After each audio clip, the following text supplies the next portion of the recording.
All right, hello. Welcome to Adventures in Lollygagging and Friends. We're a little late because Melissa just wouldn't let us go live. She just kept, you know her. Like I just kept talking. Kept talking. It's ridiculous. But yeah, we're back. You can see that we are down on my trade tonight, but we have brought on Adam. We're changing things up a little bit on Monday, so we're gonna be doing Otherscape every week. So it's gonna become a weekly game, more people, more fun, more craziness. My trade hopefully will be back next week, and we'll see how it goes. But Adam, you made your character today. You were just talking about your character. Yeah. So we'll try to get you in as soon as possible, so you can see the goodness and glory that this group is. It's pretty great. Can't wait to meet everybody. It's gonna be fun. It's gonna be great. Yeah. So let's just dive right in. Let's do a quick recap. Last time around, you all are in sunken California, which is just off the western coast. Arizona Bay is our mega city. And you have been tasked by La Loba, a very powerful fixer within Arizona Bay, on a tryout job to head down there and help out one of their contacts by the name of Nostalgia Jack. So you got down here, and these are underwater habitats that have been overrun with like toxic grime and pollution, but there's all these augmentation emitters that are making it look like old golden age of Hollywood. Like that's the goal, except everything's malfunctioning, and all of you have been noticing this differential. Like sometimes you'll see it as like this beautiful like Hollywood street, and then it'll flicker off and it'll be this nasty toxic place. You all were carrying your captain, your junk boat captain, who got severely injured, and you were looking for help for good old Grimy. You found a Maya Corp maintenance worker who pointed you to a man by the name of Dr. X at Hotel Roosevelt. To pay for his services, Vrana offered her highly sought after blood, because that is one of your tags. But Ivan tricked with your tech gremlins, I think, tricked the extraction device from taking all of the agreed upon amount. And then the crew left Grimy in the hands of Dr. X, talk shit about Dr. X while within Hotel Roosevelt, which you know is completely bugged. And then you proceeded to the Orpheum Theater, where you met finally with Nostalgia Jack. Jack wanted you all to take care of the Siltbound Authority, who you've seen a few times, who attacked you out on the waters. They also wanted you to recover some sensitive data from a server node in a nearby hab. And they also wanted you to recover one of their friends, Coco Almond, who apparently has been abducted by the Siltbound themselves. You took a little bit of a rest, washed some of the stank off you, and then you met with a Maya Corp engineer by the name of Glitch, who gave you some access codes and then pointed you to a door to Hab C132, which is where this server node's supposed to be, and it is also supposed to potentially connect to like this the stronghold, basically, of the Siltbound. And there's this note about like a thin place they might have access to now with their like sea monster entity Makara. That has been giving them some extra powers or something like that. So the last we saw is Rika busted down the door because no one here can hack a door open. So she just knocks it down Kool-Aid Man style. That triggered an alarm, also drew an attack from some of these like serpentine creatures, like these kind of crocodile men and women / serpentine men and women who attacked you. You took them out. You managed to lessen some of the alarm. You turned the alarm sound off, but the alarm lights are going on. So it's like red alert, but it's a quiet red alert. And that's effectively where we are at. So we're going to pick it up right in that moment. We're in that scene still. So Adam's character is not in there just yet. We've got Agaricus, Vrana, Ivan, Clover, and we've got Rika. We've got the dead bodies of these two serpentine creatures that you smacked down. Half of you are in the connecting tube that comes into this hab. The other half are in the doorway. You all know that an alarm has been triggered and has only been partially diffused. There is a nearby monitor. There's also a lot of like flickering AR projections and stuff that you can see in the distance. There's multiple levels to this hab. You can see all sorts of these rickety old catwalks. The vast majority of what you're seeing is not like the glitzy facade that you saw with the collective. This is mostly this like dark, corroded, decayed structural integrity, and occasionally these flickers of that beauty. You can see all sorts of like toxic fog. You can see stuff dripping down here and there, and sometimes sizzling on the ground. all that kind of seems to be going on. So right now, the threat that's facing you is that you just made a crap load of noise, and you know you need to push further in. So who would like to kind of take the lead on what you guys do next, where you guys go next, or how you try to tackle what's going on in the scene right now? Who's taking lead? I don't know about taking lead, but I would gladly take a moment to writhe and whine on the ground with my punctured 3. Maybe a few squirts blood here and there. Okay. So you can see Ivan is on the ground. I think Agaricus and Vrana are both healers. Do either of you want to try to tend to him, patch him up a little bit? I don't know that I am a healer. I thought you were for some reason. I can help. I've got duct tape. Goes along.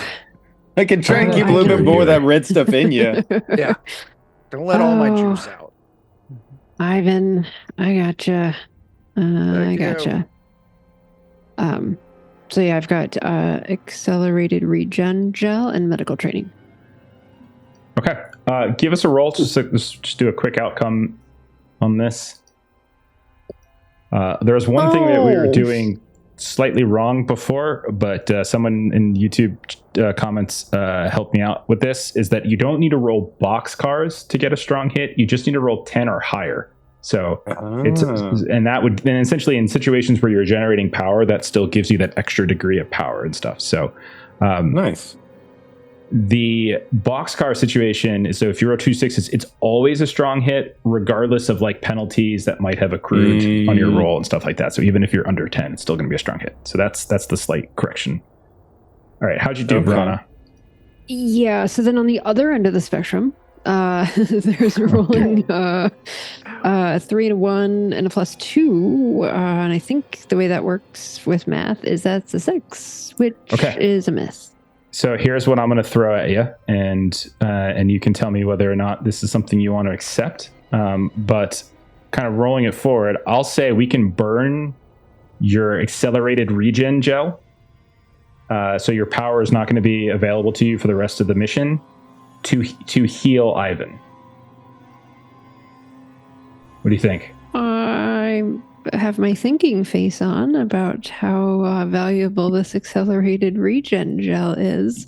You still got medical training. But as I'm squeezing the accelerated regen gel and like rubbing it on and squeezing the regen gel and rubbing it on, and the blood keeps spurting out and the blood keeps spurting out, and Verona just sort of like sighs and just sort of does the, roll up of the toothpaste tube kind of a thing. It just squirts like all of the regen gel.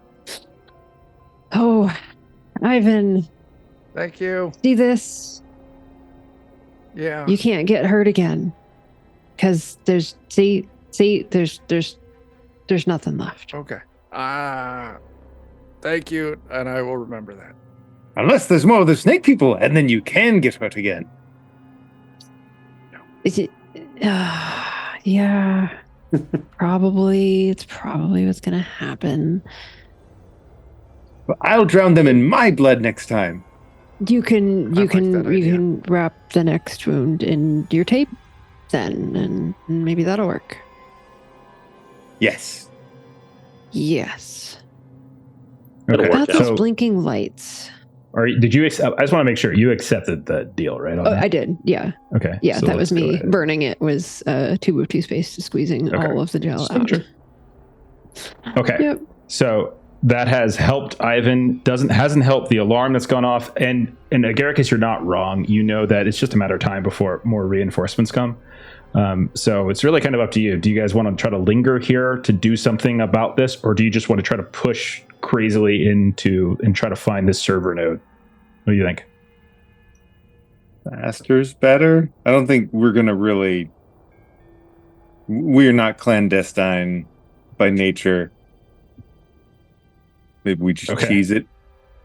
So we're not clandestine by nature. We don't do cyber hacking or anything like that by nature.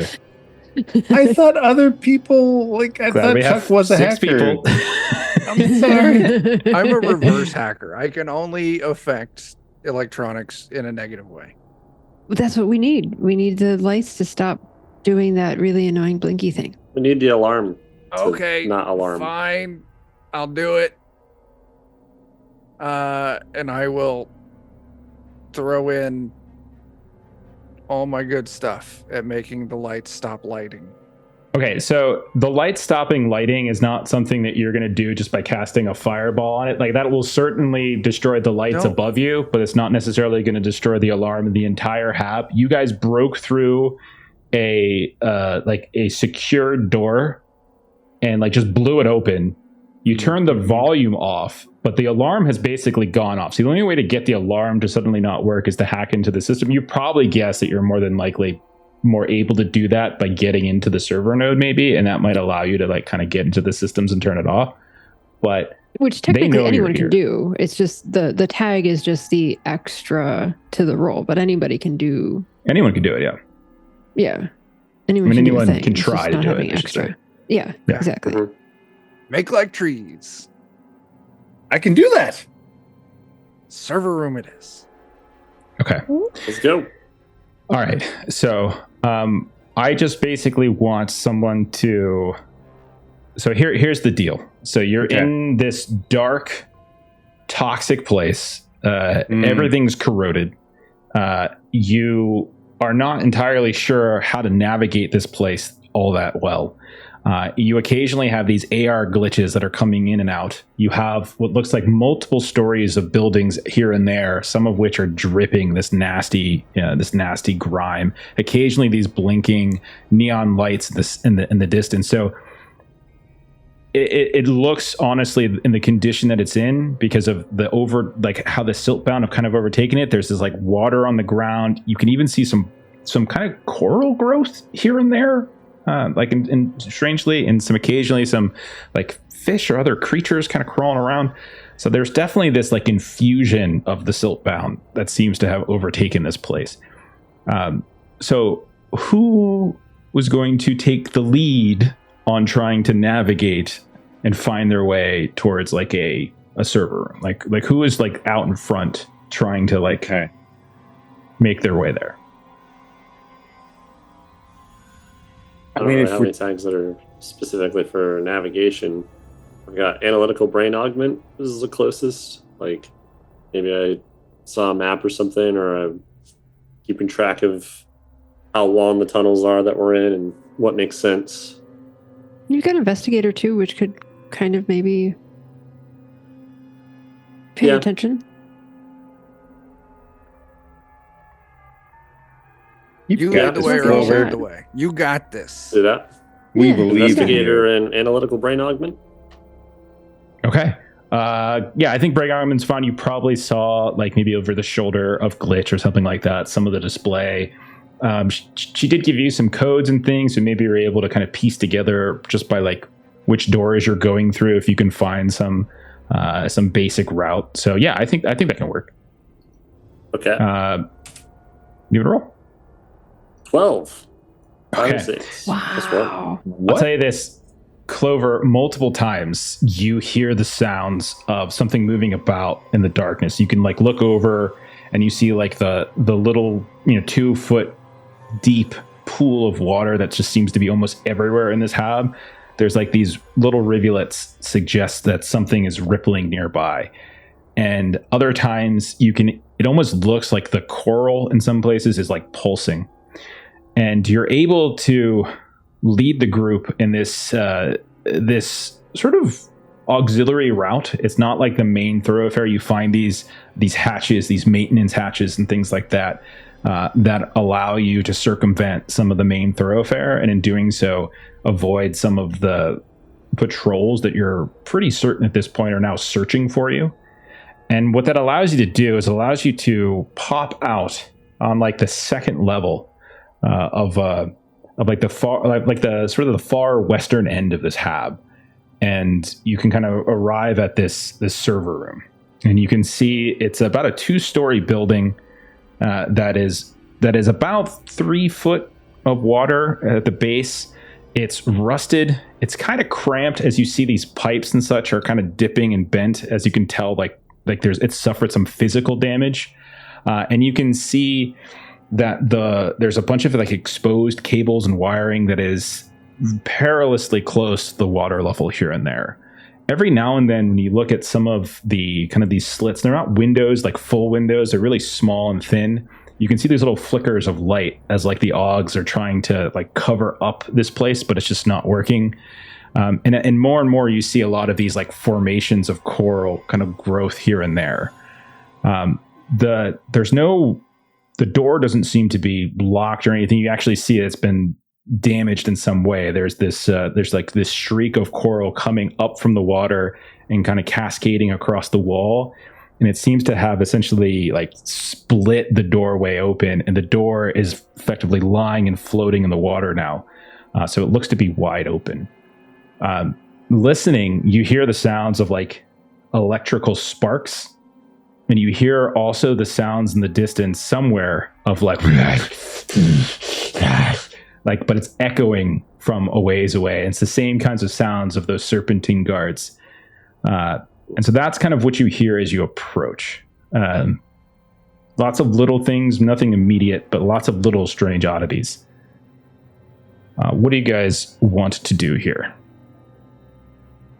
Hopefully the computers aren't on the second floor, because that standing water, I'm sure, is not great for what was ever down there. Yeah, I'm also a little concerned about the sound of electricity and water.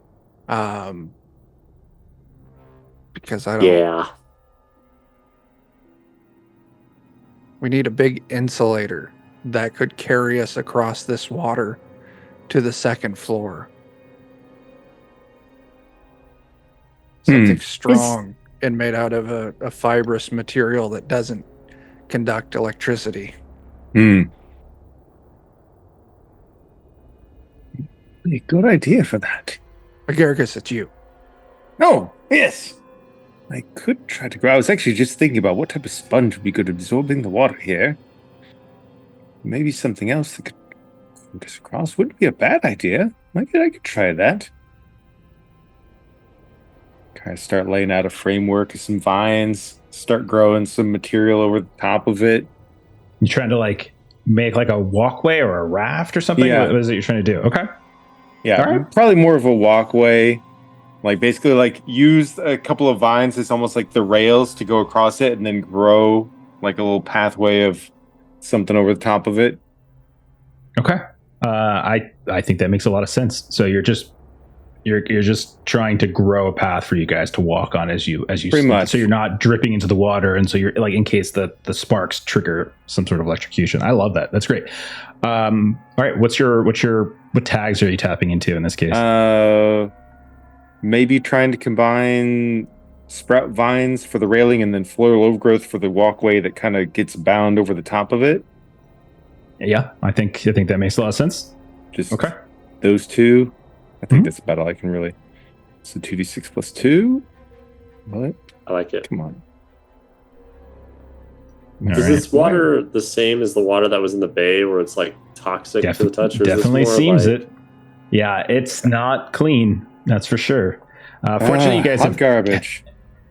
Okay, so that's a 5. All right, so yikes. Yeah, I don't roll well in this game normally. Well, it's 50-50. Okay. Yeah. I mean, Nice luck. Honestly, you don't really roll well, just in general. Like, that's fair. It's not really another escape thing. I played Alien with you enough to see what happens when you try to roll 10 dice to drive a car. I've been on a Dan streak for about half a year now. We haven't had Dan in the game for a while. That's the reason. Like, Dan was the sin eater, basically. He would take all the I think when we lost Dan, I took on the Dan luck. Yeah, you filled that role. Okay. It's all right. So it maybe looks like it will, but it turns out it's surprisingly spongy because he was thinking sponges. Okay. I want to. Well, let me deliver a consequence first. So, oh boy. So, Agaricus, you start growing the thing and you start like walking on it, leading the way. You get into the server room, and then as you take a step, the vines just don't have the strength that you think it should, and you find yourself kind of splashing down into the water. Go ahead, and I'm just going to say, go ahead as you splash down into the water, increase your toxic stat. Do you have your toxic status still? That tag? I think we all cleared it off during. One or two of you didn't because you were doing something else. I can't remember who it was. Yeah, some of us still have it because we had 2, so we went from 2 to 1. Oh, okay. And some of you went and got shoes or something. Was that you, Joe? Did you go and get shoes instead of take a shower? I did. I have fancy wooden Crocs or something like that. I took my time making the bouquet for Dr. X. Okay. All right. Well, you know what? You know what we can do instead? This is what we'll say. Take electrocuted wood as you take a step. Your vines crumble as you reach out to maybe kind of balance yourself. You just happen to reach out and just touch one of these exposed panels and you just kind of create this moment. You're able to rip your arm off pretty fast, or arm away, I should say, pretty fast. But we'll say electrocuted one, and you feel this numbness is now like in your arm from that sudden shock. Okay. Good news! I found what not to do. And so basically the water at this point is covered with these tangled vines that are like kind of soaking in the water as much as they help a little bit, but they're not like a full-on bridge. Like they're kind of being soaked at the same time. But I mean, Agaricus is inside. He did just fall in the water. He didn't immediately die. So, it's not impossible. Clover, you do hear, as you guys are lingering at the entrance, you do hear somewhere up above, and when you look up, you can just see all this network of pipes and this this kind of fog and mist is kind of growing up above. You do hear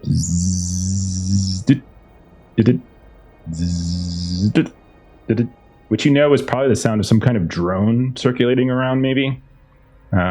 So it could be some old security drone that might be lingering around here. So Clover, what were you thinking of doing? I didn't realize that he was going to get to the other side. I was going to try and leverage my risk taker's luck charm to go across and then secure it on the other side to help people get across. Okay. So you want to just basically try to like lift the vines up out of the water and try to just tie them to the end? Yeah. Okay. Sure. That's fine. Anyone can go. You guys can wade through the water. It's just like, it's nasty and you never know what's inside it. Well, and there's coral here, right? You see it growing all over the place, and you do see like this streak of it on the wall that seems to have busted through the door, and then the door itself has kind of floated away on the water. So it's like the server room's wide open. Like you can go inside. It's not an issue. It's just a question of whether you want to wade through this nasty toxic water. I was wondering if we could take those vines somehow with the coral and kind of like loop the vine with some coral and then use that to kind of like swing. So kind of use part of what's there and part of what Agaric has made. I like it. Well, Clover, what were you thinking of doing? I basically wanted to try and like hop across it as fast as I could and like swing on exposed wires and things in a way that's not hurting me. Cause like risk takers luck charm, I'm picturing it just me doing stupid stunts and things. Okay, yeah. If you just want to take a crazy stunt here to sort of protect your crew from having to wade through and possibly get electrocuted in the water and stuff like that, yeah, absolutely. And I'll say if you're successful at this, that means everybody else can kind of cross without any danger. Yay! Alrighty. I'll leverage that luck charm, and that's probably the only one. Maybe warding tattoos, in case like. That'll let me grab the exposed wires and things. And that might be better to save for like if something bad happens to mitigate it. It seems more like a defensive thing. Mishap. Okay. Yeah. Sure. More of a reactive than a proactive. Yeah, that's what I think too. Oh God. 4. Okay. Clover. Both of you with the rolls of a 1 and a 2. It's funny. Yeah. At this point, you guys really should have just walked over in the water and everything went fine. All right, so you try to like come rushing out. You try to pick up these things and swing across, but in doing so, I'm gonna say I'll trigger one of these things of coral. You lose your balance as you swing across, and you just like swing into one of them. Really, just take bloody gash 1. You just take a gash like from the coral itself. You do notice though that like as you slam into this bit of coral and you see this big gash appear on your forearm and you see the blood on the coral itself, you start to see the blood Getting seeped up by the coral. I don't like that. Ooh. It's thirsty. Okay. So basically, Agaricus and Clover, you have both made it into the server room, and anyone can literally just like wade into the server room. It's not, again, After it's not seeing- like that wasn't the danger. Like the danger is the buzzing and all the. I did a poor job created of our own explaining. danger. I think I did a terrible job of explaining. Sorry, go ahead, Ivan. What you think? after seeing their terrible failures, I'm like, God damn it, I give up, and I will just wade across. Okay, Which is I'm what we gonna should have say. done all along. I'm gonna say there's enough of the vines and stuff that you can probably use that to buoy yourself across. And I'll say like you can get through. Okay, we'll say that Agaricus and Clover have suffered, and the two of you, or even Rika, who's here too, can get across now because you've managed to soak up some of the nastiness. Sacrificial Okay. party members. Yes. Okay. So inside here, you're as you start moving deeper into this server space, this node, you hear the sounds of like glitches. And Clover, you can still hear the sounds of the drones, but they're a little bit more distant. At any point, if you try to peek like around a hallway corner back to where you came, you even see like a little light, like a floodlight shining in by the door, as if you just missed like them coming down and discovering you. But you know they're in the area. You hear and you can see these glitches. You also notice that every time the glitches come, they come in this like rapid succession. A few times, like you actually have to kind of avert your eyes a bit because you get this sort of disorienting effect. And you also hear the sounds of, well, I mean, maybe of a voice, like there's someone or something deeper in. Adam, what do they hear coming from inside the server room? They probably hear, son of a bitch, shouldn't have done that. Fuck. And so that is what you guys hear. You guys hear someone cursing, and you could like cursing themselves. And That's exactly what we were saying just a second ago. okay. So what do you guys want to do with that? So you know there's someone inside already. You know behind you there are these security drones. You know the water is a little nasty that you guys are like almost knee deep in, and you can see these coral growths and these flickering things. There's all sorts of little things that are happening in here. What do you guys want to do with the notion that there's somebody else in that server room? Have my gun ready, and if it looks like a lizard or a siltbound person, then shoot. But try and figure out where the voice is coming from. Yeah, they definitely don't sound lizards, right? Adam, do you sound like a lizard? I sound exactly like that voice that said those things. So I don't know Okay. what if a lizard sounds like that. 60% or not. lizard? 60%. 60% lizard? That's a It lot. sounds Okay. 60% lizard then. Yeah. Okay. So Hello? it doesn't sound like the that you heard when you tried to bust into this place. And Okay. it doesn't sound like the guttural voices that you heard when you were ambushed on the bay. They spoke, but they spoke with like this harsh tones to it. This just sounds like a normal person cussing and that kind of thing. Yeah, you see Okay. this head pop around the corner, look at you all and say, "Come on in, you're late." Okay. And you are? We just I wasn't aware of the arrived. timetable. Come here. Okay. And then the first person that walks up, he just holds out this like big plastic box thing with a cord attached to it and says, "Hold this." Thanks. Looks like that's And a he goes Garricus. back. He goes back to typing. Okay. So Adam, we'll have you make your first roll. So basically right now, I'm treating this, we're going to call this a tracked outcome. So for Adam, a tracked outcome is basically, like I was saying to you earlier today, like the idea of comparable to like a combat or a skill challenge, another system where it's not just like one roll that solves the problem. It's going to be multiple rolls. And then it's like using the power that you generate on rolls to apply like statuses or effects. So essentially, there is a limit here to accessing this data. So there's like literally an access limit, and so I'm looking for a certain number of successes and power and effects and statuses kind of applying to it to gain access to this place. Okay. And so right now there's all these different servers that you can see that are kind of adhered to the wall, and you're at one of these access points. But you can definitely tell that there's been damage in here. That coral is crisscrossing all over the place. You can see some of the servers themselves have already like peeled away from the wall and are actually sunken beneath the water at this point. So there's already been a significant amount of damage. So what you need to basically do, Mallory, is I'll give it to you first. You know that there's danger here, that if something shorts out, the whole damn node can potentially overload. Like that could be a really bad thing. And you also know that there's some of this weird funky coral that has been doing weird stuff with blood every time you've ever like kind of scratched your arm against it. So put us together some sort of pool, Mallory, to kind of get to typing.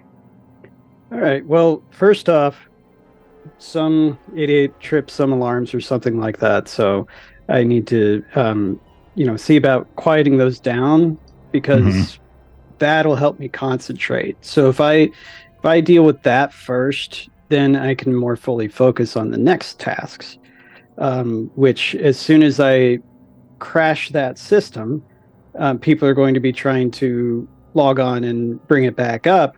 So I'm also going to use my new phase kicker console in order to try and kick them back off as soon as they log on. So I'm going to try and build something and tell me if I got this right. Okay. Does that work? So let me know the tags that you want to tap into. Intrusion specialist. Yep. Crash systems. I think find backdoors makes more sense than crash system. You're trying to access the system, not crash it. Yeah, that's true. I was thinking of crashing the alarm systems, but yeah, we'll do that. And then a new phase kicker console. I don't know how that adds to it, but I'm using that. Same thing. It's the same thing. +1. I think this is a very apropos time for my weakness to come in, which requires concentration.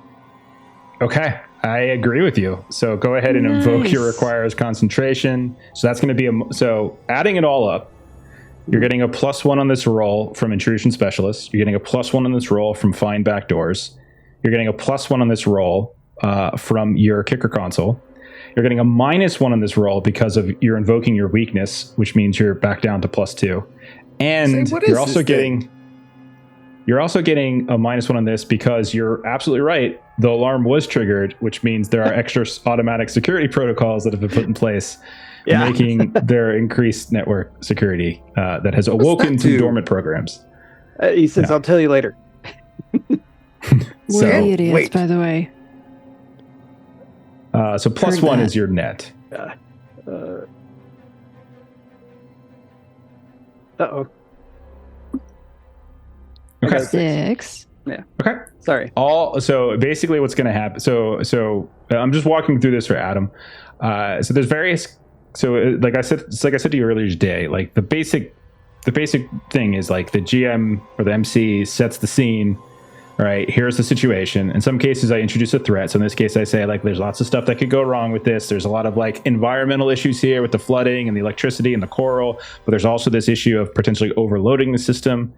And so in this case, that's a failure. I'll tell you this though, much like Verana, we could say if you wanted to burn your new kicker console, meaning like you're getting one use out of it right now, right off the bat, and you're not going to get to use it again for the rest of this mission, I would say like you can still potentially progress the access, your access limit here, but it just means kind of sacrificing that item for the rest of this job.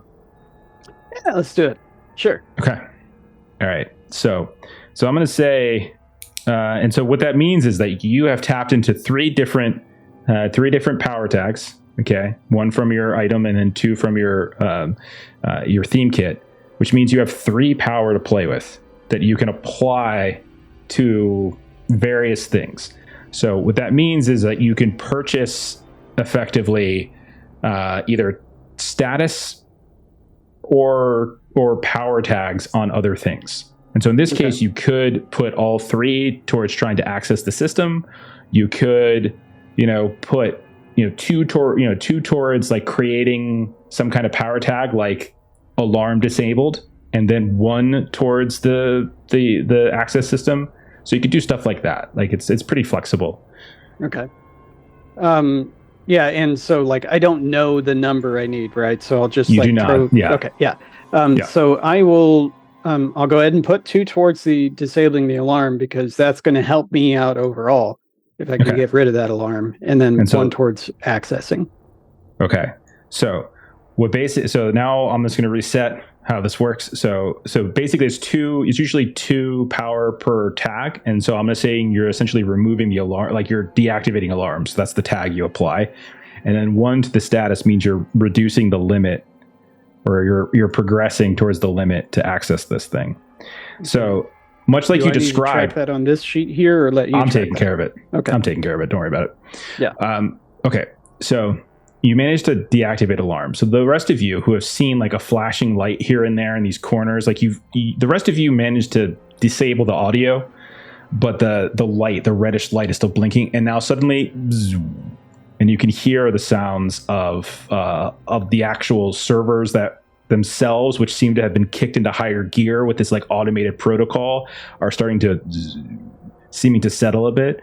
And so Mallory, you realize like getting in access seems to be a little bit easier. However, this is when we kind of reset the scene, and then somebody else takes the spotlight. Clover, you hear the sounds of that, and now you recognize it's inside the building, and you can see behind you the flash, like the light that's scanning around. It's kind of coming down the hall that you all just passed through, and you can see like in moments this security drone is probably going to be on you. And so new threat, somebody else can take the spotlight here and do something. Does it seem like it's only 1 drone that's been in here? Hard to say. You haven't really seen anything. You've really just heard stuff so far. Okay.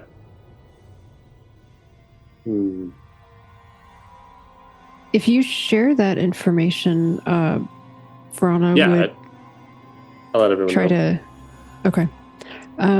Like I've got a dagger that I can throw at this thing. So if I can kind of position myself to try to be out of its eye line so that as soon as I can see it, I can throw a dagger at it, hopefully before it sees us.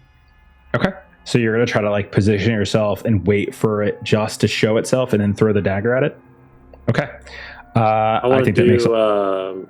Can I supplement that with share the luck? Yeah. And my goal is to find a piece of debris or a rock or something and like throw it just before she does to get it to paint off the wall so it looks that way. So it looks the wrong way. Yeah, for sure. Nice. So again, for Adam, what Joe is doing there is he's basically like the equivalent of an assist. So he's lending a tag to Verona, effectively giving her an extra power on this situation. All right. So Verona, you're going to get +1 from Clover giving you a hand. What other tags are you tapping into? So I'm using the ritual dagger. So with my loadout theme. Mm-hmm. And then if this is okay, I know I kind of dig into this a lot, but like ancient fighting techniques, like I feel like throwing a dagger is a fighting technique.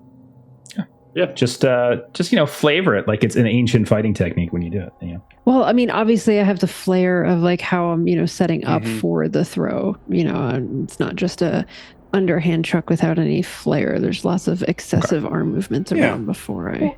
Plus, like, attack them while distracted is kind of like one of the oldest fighting arts. Hey, look over there. Look at the bunny. Okay. This does have a tag that I'm going to invoke that's going to give you a -1 to it, but otherwise you still have a +2 in total.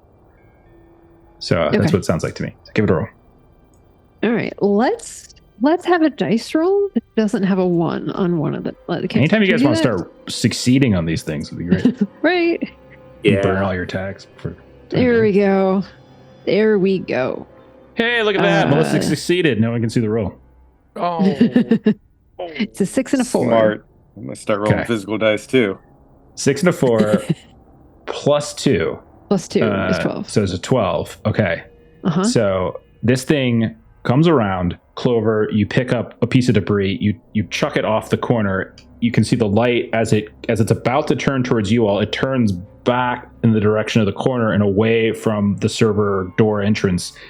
And you all see this floating, hovering orb that is, you can tell there's like seaweed just dangling from it. It almost looks like it's got like long hair and it's dripping as it turns around, and the light shines in the corner and it looks down.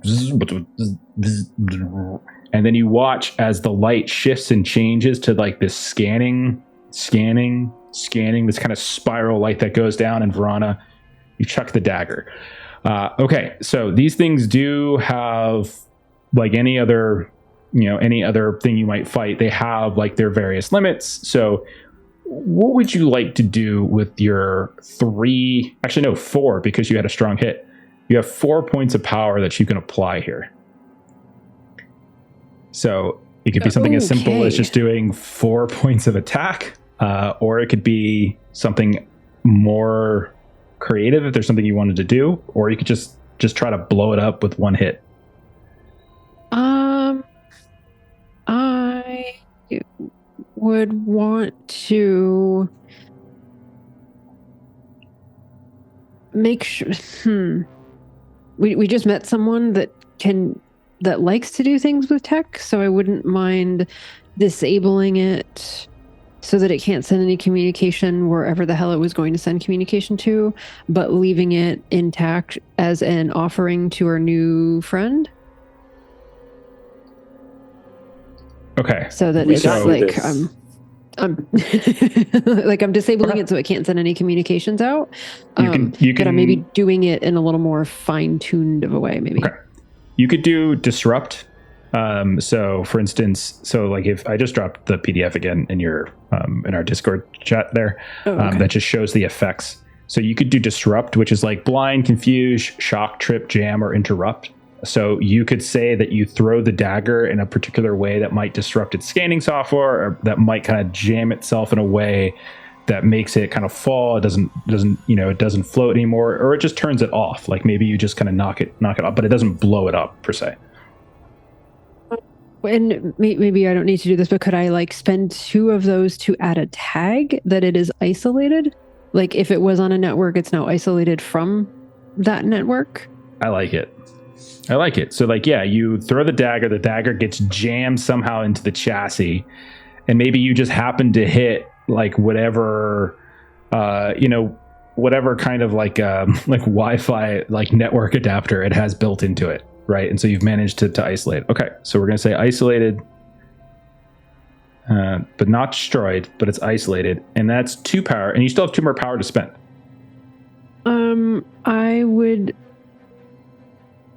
I'll probably go ahead and essentially spend another power to like blind it so it can't record. So even if it's isolated, there isn't any recording going to it that could be pulled out by someone else later. Okay, so maybe you throw the dagger, you disable the Wi-Fi like adapter, whatever it is, you rush up, you grab the knife again and you stab it once more, and this time you stab it like right in the eye as it turns around to you, and you just stab it right in its minute. Okay, so at this point you have a isolated, blinded security drone that's definitely here in the area with you. What it can do, you don't know, but it is still here. It's not destroyed. It's just confused. It's very confused. Okay. Clover. So that was a good throw. Thanks. I like to think too that the contrast between like you're like winding up your dagger throw, and I just insanely lazily just Kobe. Okay. Like you're throwing a ball of paper in the trash can, just kind of like yeah. Okay. So as we reset, you manage to get your dagger back. The drone now, you can see, is erratic. It's like flying all over the place. It's bumping into walls. It's dipping down towards into the ground. It smashes into coral at one point. And so it's just like this erratic. Think of like a balloon with the air getting let out of it. It's just kind of all over the place, like this erratic bumping into everything. And the other thing you would notice at this point, anybody who is keeping an eye out on the coral, where some of you, for maybe Clover had like scraped himself, you can see stuff is starting to sprout. Like you can see these things are just starting to sprout, like these anemones or something like that are starting to sprout over where the blood was kind of sucked in of that coral itself. On the coral or like on my arm? No, on the coral, not on you. Not on you. Okay. Okay. Sorry. All right. So right now, you still need to get access to the server node. You guys are welcome, by the way, to talk to Mallory. I didn't mean to like take that over. I just wanted to like walk Adam through how it works since this is his first session. Mallory? Let's have him introduce himself and see what he looks like and all that. Yeah. So what does Mallory look like when he's like trying to access this thing here? Let's grab him for us. Mallory is surprisingly plain. Like he doesn't really have any visible tech on him. He doesn't really have much hair. It's all very short. And so he's, wearing like plain clothes that have lots of holes in them. And he's got like this backpack that is at his feet that when Agaricus handed back over his item, he put it inside there, and he's just looking at this terminal. He doesn't smell great. It's like it's been a while since he's taken care of himself. You smell amazing.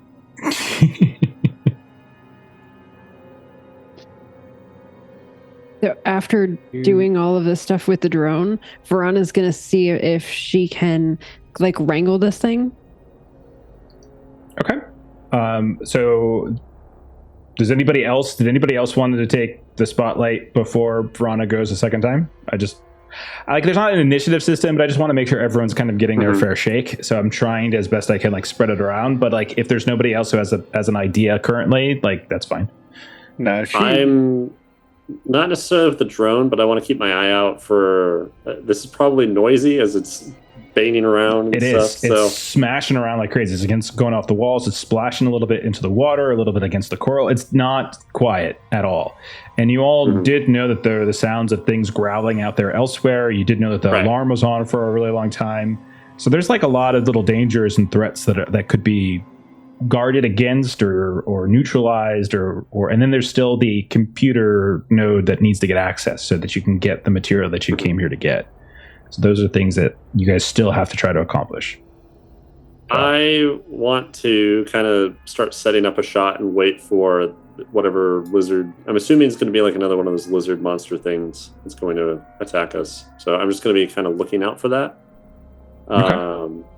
And I don't really know how to leverage this, but not as a role, but I do like weapon witching. So I'm imagine that like I've already seen what these lizard things look like, so I'm starting to kind of like hex my weapon and have it ready for what I'm going to fight when it appears. I don't think that's something you need to roll for right now. I think it's just something like we just see you doing. Like that doesn't sound to me like you're just being prepared. So like in the corner while this conversation with Mallory and while Verana is like inspecting the drone, like maybe this is you getting prepped.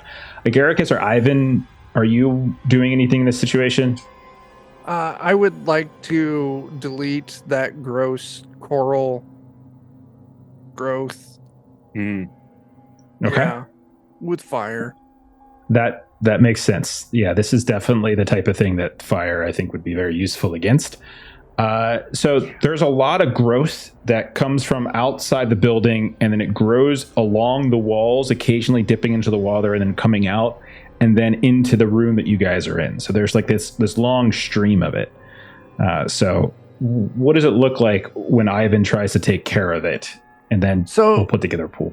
Yeah, I'm more specifically concerned with the part that Clover got cut on, because you said it's like growing specifically where it drank his blood. There's like these fingers or anemone things are starting to climb up out of the coral. One clover is enough, let alone if one of those clovers is...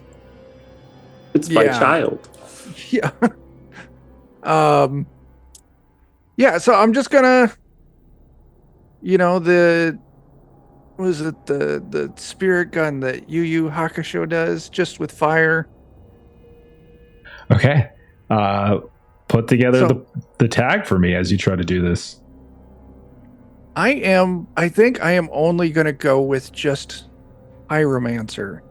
Okay. Because I'm concerned about unleashing gleefully destructive or unharmed by fire. Mm-hmm. So yeah, I think that's going to be it. It's just going to be the one tag for me. Okay. Nothing on the coral that would affect this. So yeah, you're still rolling with what you got. Okay. My punctured. Okay. Yeah. Cool. I got healed. Thanks. Yeah. You should be good. That's an 11. 11. Fantastic. Okay. So Chuck, similar to what other people have done, you rolled a strong hit. Yeah. And you spent 1 power. So that means you have 2 power to play with, because 1 from the power tag you tapped into, and then you get a bonus 1 from rolling a strong hit. So you can spend those 2 points to do an effect. It could just be, you could just apply burn, like that's fine. You could just apply two status of burn. You could try to create a tag for the area based upon what you're doing, because it's 2 power to create a tag effectively. So what do you think? I would like to leverage the weaken. Maybe use that so that way, in case things go sideways and more people get cut, and if it's able to continue growing, maybe it'll be weakened in its ability to produce more clovers in the future. Okay. Do we want to just call it like charred or torched or something? Maybe cauterized. That's really good. I like that. Nice. All right, so the coral currently is cauterized, and you have addressed that potential threat. And so now there's like one less threat that you're worrying about for now. But in doing this, as you're like going through and you're like creating this fire, and it's probably not just one blast, it's probably like multiple blasts as you keep kind of throwing it out along the way. Between the drone, there's definitely been a lot of noise. Now, you don't hear any imminent creatures approaching, but you're sure that you've made so much noise. The alarm was on. Lots of things have been going on. It's probably just a matter of time before something shows up. But currently, really the only thing that you see threatening you is the potential for some sort of overload with these systems to suddenly electrocute the water and stuff like that. That seems to be the only direct threat. So, Agaricus, is there anything that you wanted to do? You can either try to help. You can help Mallory. Like, any of you can do hacking. Okay, I know that some of you aren't built to do it, but it's just like any of you could access a computer and try to bypass security. It's just whether you have like a lot of tags to help you with it. That's all. So, I had ideas to help out Chuck. I'm trying. I want to be a good sport and see if I can think of anything to help Adam. You certainly could. There's other things you can help with, though. Like, there's the water level in here that you could potentially try to do something about. Like, you could try to make sure that, like, some of these panels that are exposed and that the electrical stuff is kind of, maybe you're into those and trying to put panels back in place, or you're trying to, like, fix shorts or something like that. There's lots of things you could potentially do. I might do that because I can generate sponges to help sop up some of the water level, and as I'm doing that, like, kind of go over, knowing that I'm probably going to get shocked, but I can see these panels that need to be put back. I've already experienced being shocked before, but I actually do, thanks to my impressive physique, I do have a tag that lets me avoid injury because I don't have normal organs, and I also have bark armored skin, so I can kind of create a layer of, like, a thick layer over myself. I'm like, this is gonna suck, I know I'm gonna get shocked, but I create the bark and I kind of just brace myself for how bad this is gonna suck and just do it anyways. Okay, all right. I would recommend that you only use one of those 2 things, so in case you roll really poorly and you do get electrocuted, you still have one available to mitigate, right? Because you can't double dip. let's do floral overgrowth and bark armored skin because he's just trying to create. He's creating Insulate. sponges to soak up the water, and he's creating the equivalent of like bark gloves. Okay, I love it. Absolutely. So go ahead and give that a roll with 2. I don't really think your numbed arm would necessarily apply. Yeah, go ahead, Ivan. What's up? No, I just wanted to point your attention to Table of Horrors giving us a fantastic raid. Oh, awesome. Woohoo. Thank you, Table of Horrors. Yay. Appreciate that. Did someone shout out already? Okay, Melissa got it. 100%. Okay, awesome. All right. Thank you. I got a 9. Look at 9 you is not still rolling really a good. one on 9 one of your Good dice. job. 9 is still fantastic. So what I would say as you start to create, and I'll let you describe it in greater depth, as you start to create these sponges to soak up the water, and you create these and you're able to reach with your bark covered hands to, you still feel the electrocution as you reach is so thick that I'm going to say with that one tick up of electrocution, but you can try to mitigate it with that other tag that you saved and reserved if you want. Okay, I think I will.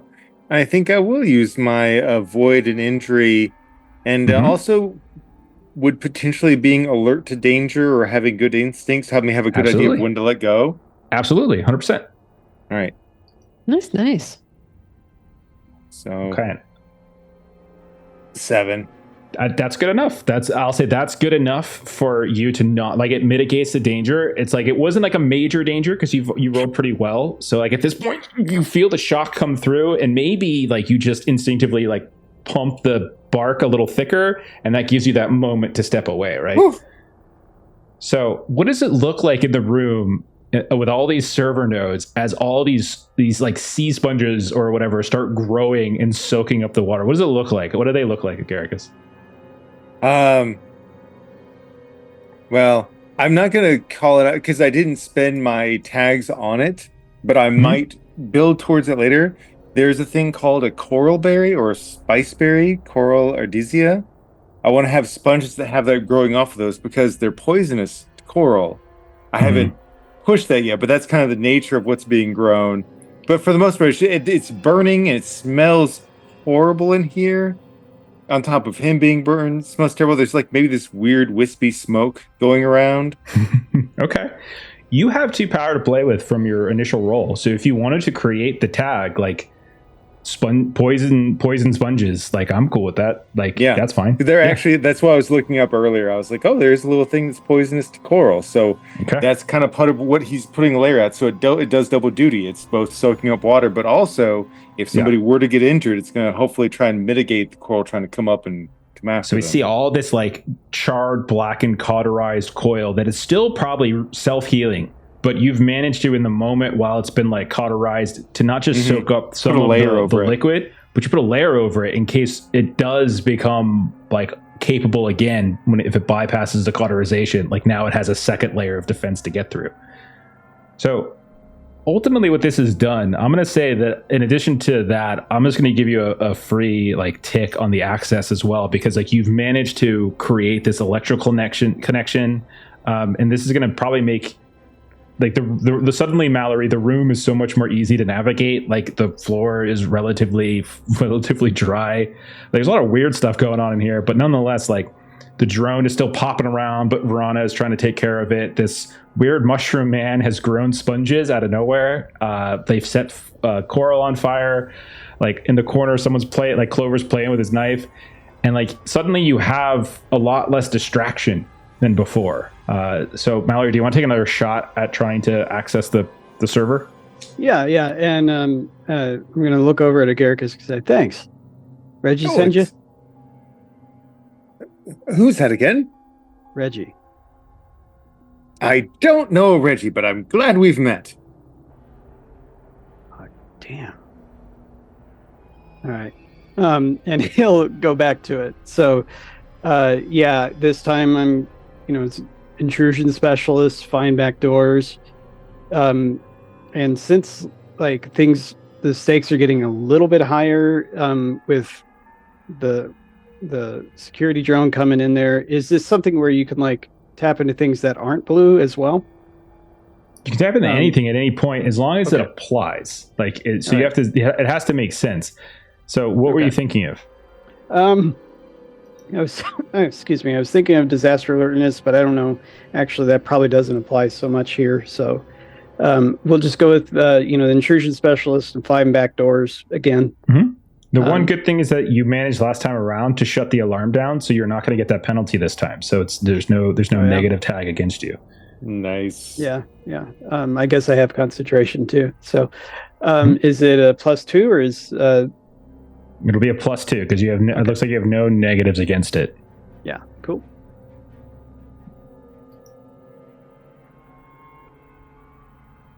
God damn.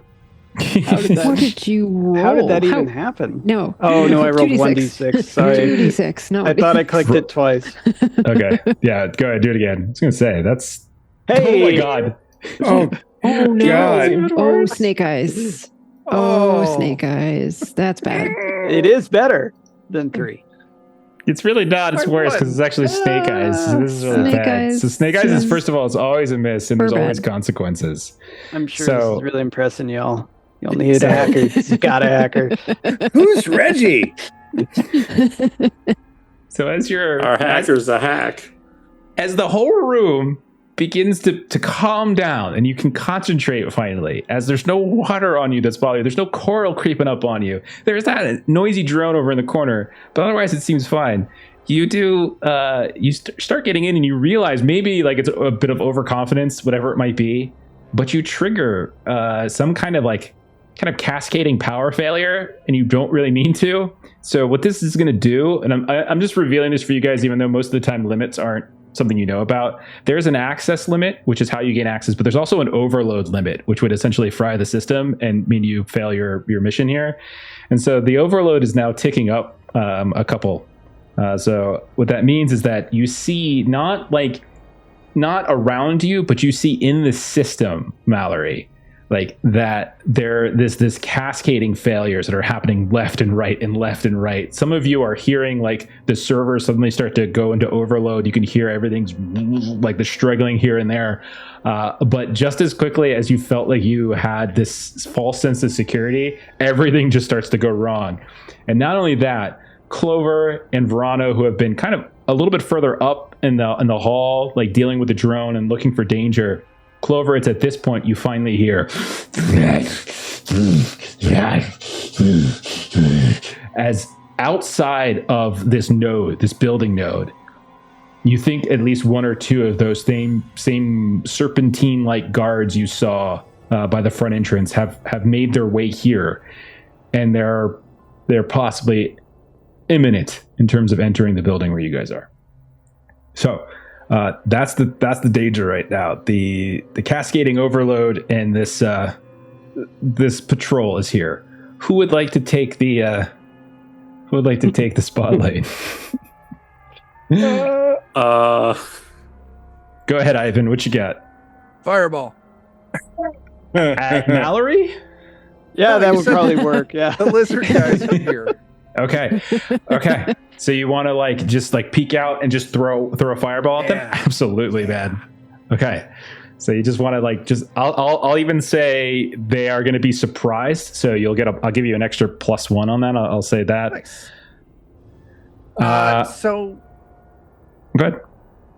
Yeah, the question I have is I'm hoping by getting the jump on them with the fireball out of nowhere, maybe it can, throw them off, distract them a little, allow me to leverage the tag, stir up trouble, in addition to my fire tags. What do you think? Yeah, I think so. I think this is definitely stirring up trouble. Yeah, no doubt. Yeah. All right, so no Pyromancer, gleefully destructive, and stir up trouble. Nice. Okay. Where did I put my stat block for these? Good lord. Oh, okay, that's right. I left it in the still thing. in the dice? Yeah. Juju. We just need to let Ivan be in charge. Yeah. Everything can be so Ivan, everything's better with fire. As you pop out into the middle of the entranceway, you see investigating that string of vines that Agaricus had made that kind of flop down into the water here and there. You can see they're down there looking at it, and there's two of them again, a pair of them. They look almost identical to the ones that you faced when you first busted in here. and they've got, like I said, you got the extra +1 from them being surprised. But as you explode this ball of fire on them, how much power did you spend? How many power tags? 3. 3 plus you got a strong hit.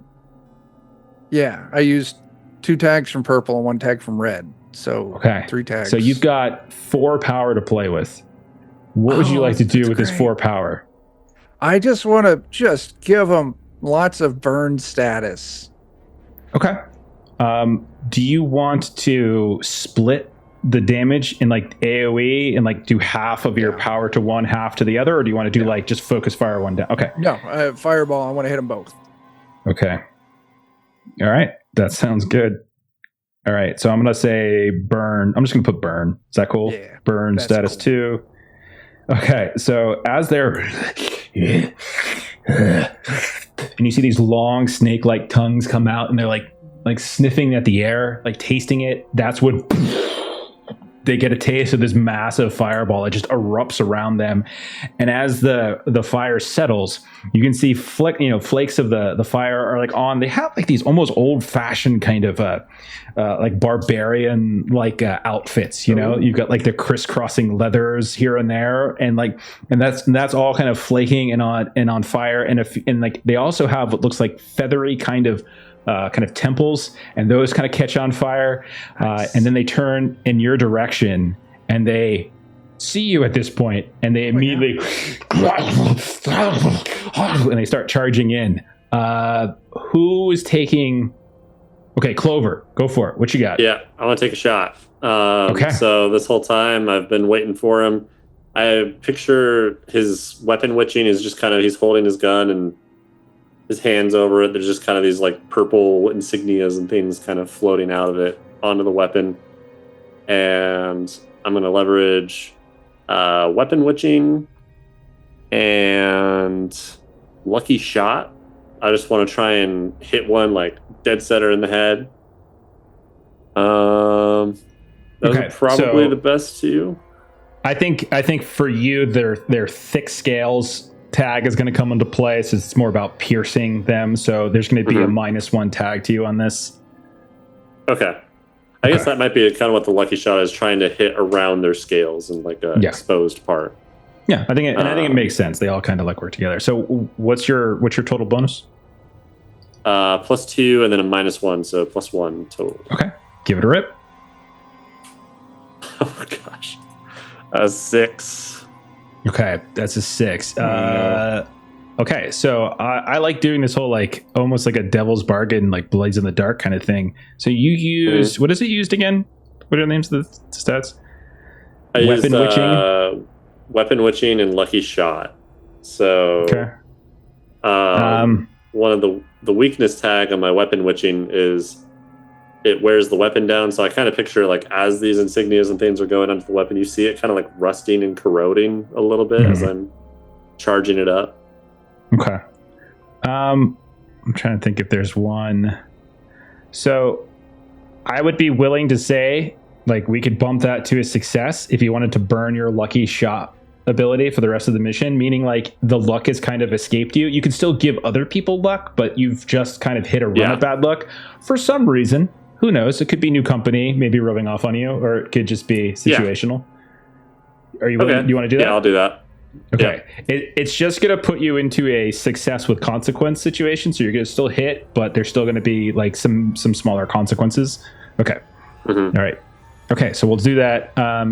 So you had 2 power that you activated. So you're throwing your knife at one of them, or throwing your weapon at one of them. I say shooting.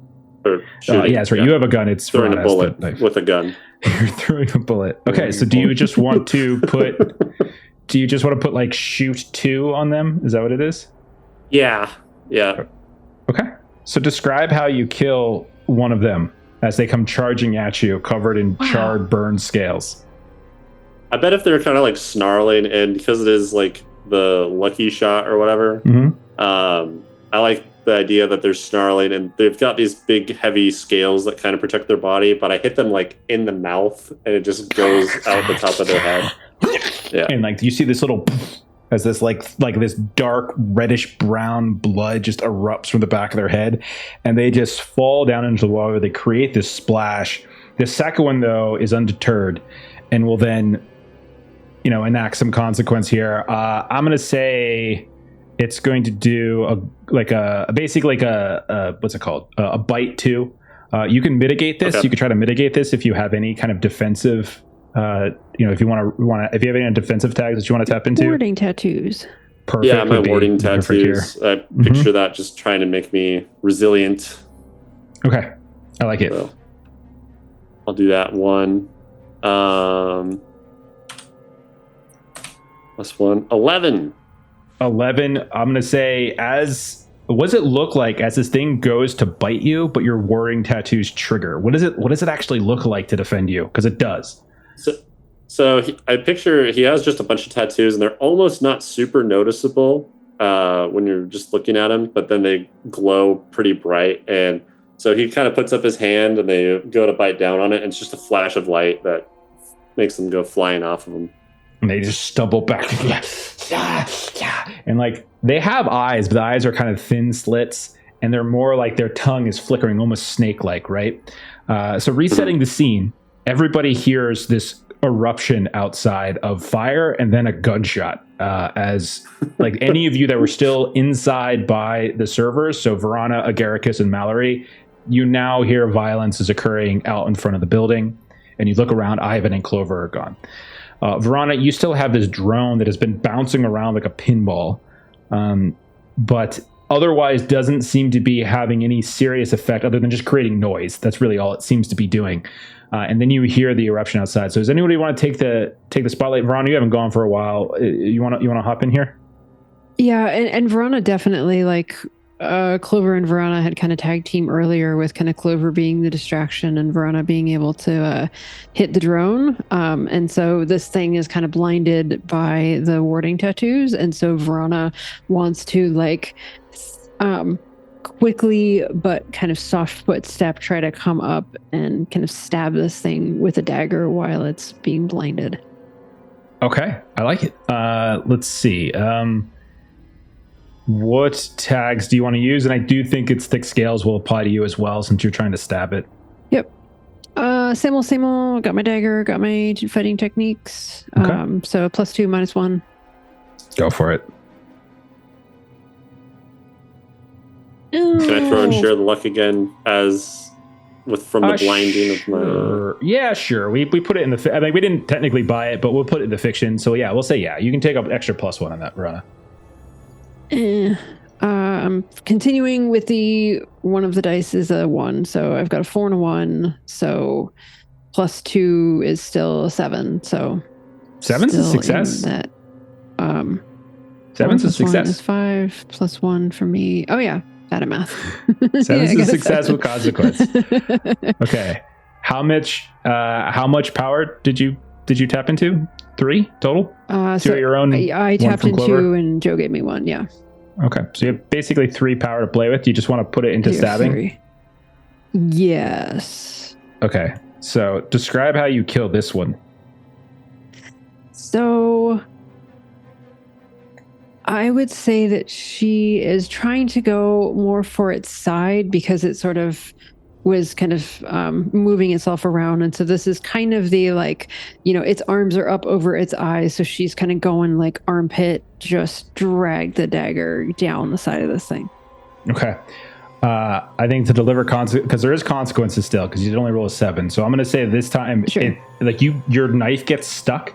And so as you try to rip it free, you just kind of move its momentum onto you and it falls down on top of you. And since you're outside of the building, you're away from the sponges, you fall down into the water with this thing on top of you, which means you're going to increase your toxic status that I've been giving you all by 1. Ooh, you can try to mitigate this if you've got anything that you think, if you want to, you can still try to mitigate this and then kind of dodge out of the way if you want.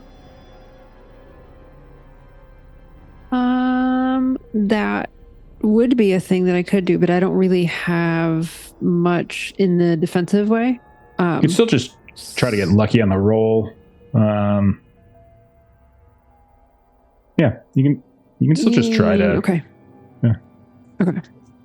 I could You could also theoretically be like super creative and be like, I want to use corpse animation to animate the other one to grab you before you fall into the water. Stuff like that. Like, it doesn't have to be super Did anyone straightforward. just picture you up officer in a gentleman style? You out of the water.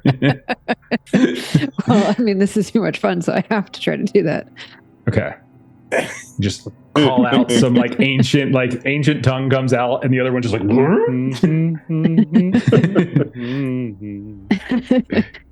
Well, and I do have my I'm not reading my book, so I can't do that. Okay, so I've got +1 to this for my corpse animation. At some point, I'm going to figure out when to command my undead servitors. It just hasn't quite come up exactly what I want to do with that yet. There's 2 dead lizards on the ground now, so you could potentially just animate them and carry them around for a while. That's basically what it is. So like you obviously we're going to wait for a minute to do this, but you could use your abilities to raise them. Okay. And then if you do well enough on the roll, you can spend those points, those power to create a story tag that you just now have 2 undead lizards following you around for a bit, right? At some point it might go away, but like you could have them for a bit. Anyhow, how'd you do on the mitigation? I rolled a 10. So with the corpse animation, that'd be an 11. So as you're falling and you're trying to pull your dagger, you call out some like random ancient phrase and you feel another hand on you, and you look and it is this undead with its head blown almost clearly off by Clover, and it's been half burnt to a crisp by Ivan. Grabs you just as you're about to fall, puts you like in the crook of its arm so you don't land in the water, and then the second arm comes up underneath the back of your legs, and it has you cradled now at this point. And you walk away. Okay. Imagine that like Vrana is like she sees like so the face that Jeremy was making is the face that she sees with the carapace. And she's just like, oh, that was about to hurt. And then she kind of turns around and is like, oh, wipe that grin off your face. We've got shit to do. It was lovely. He saved you.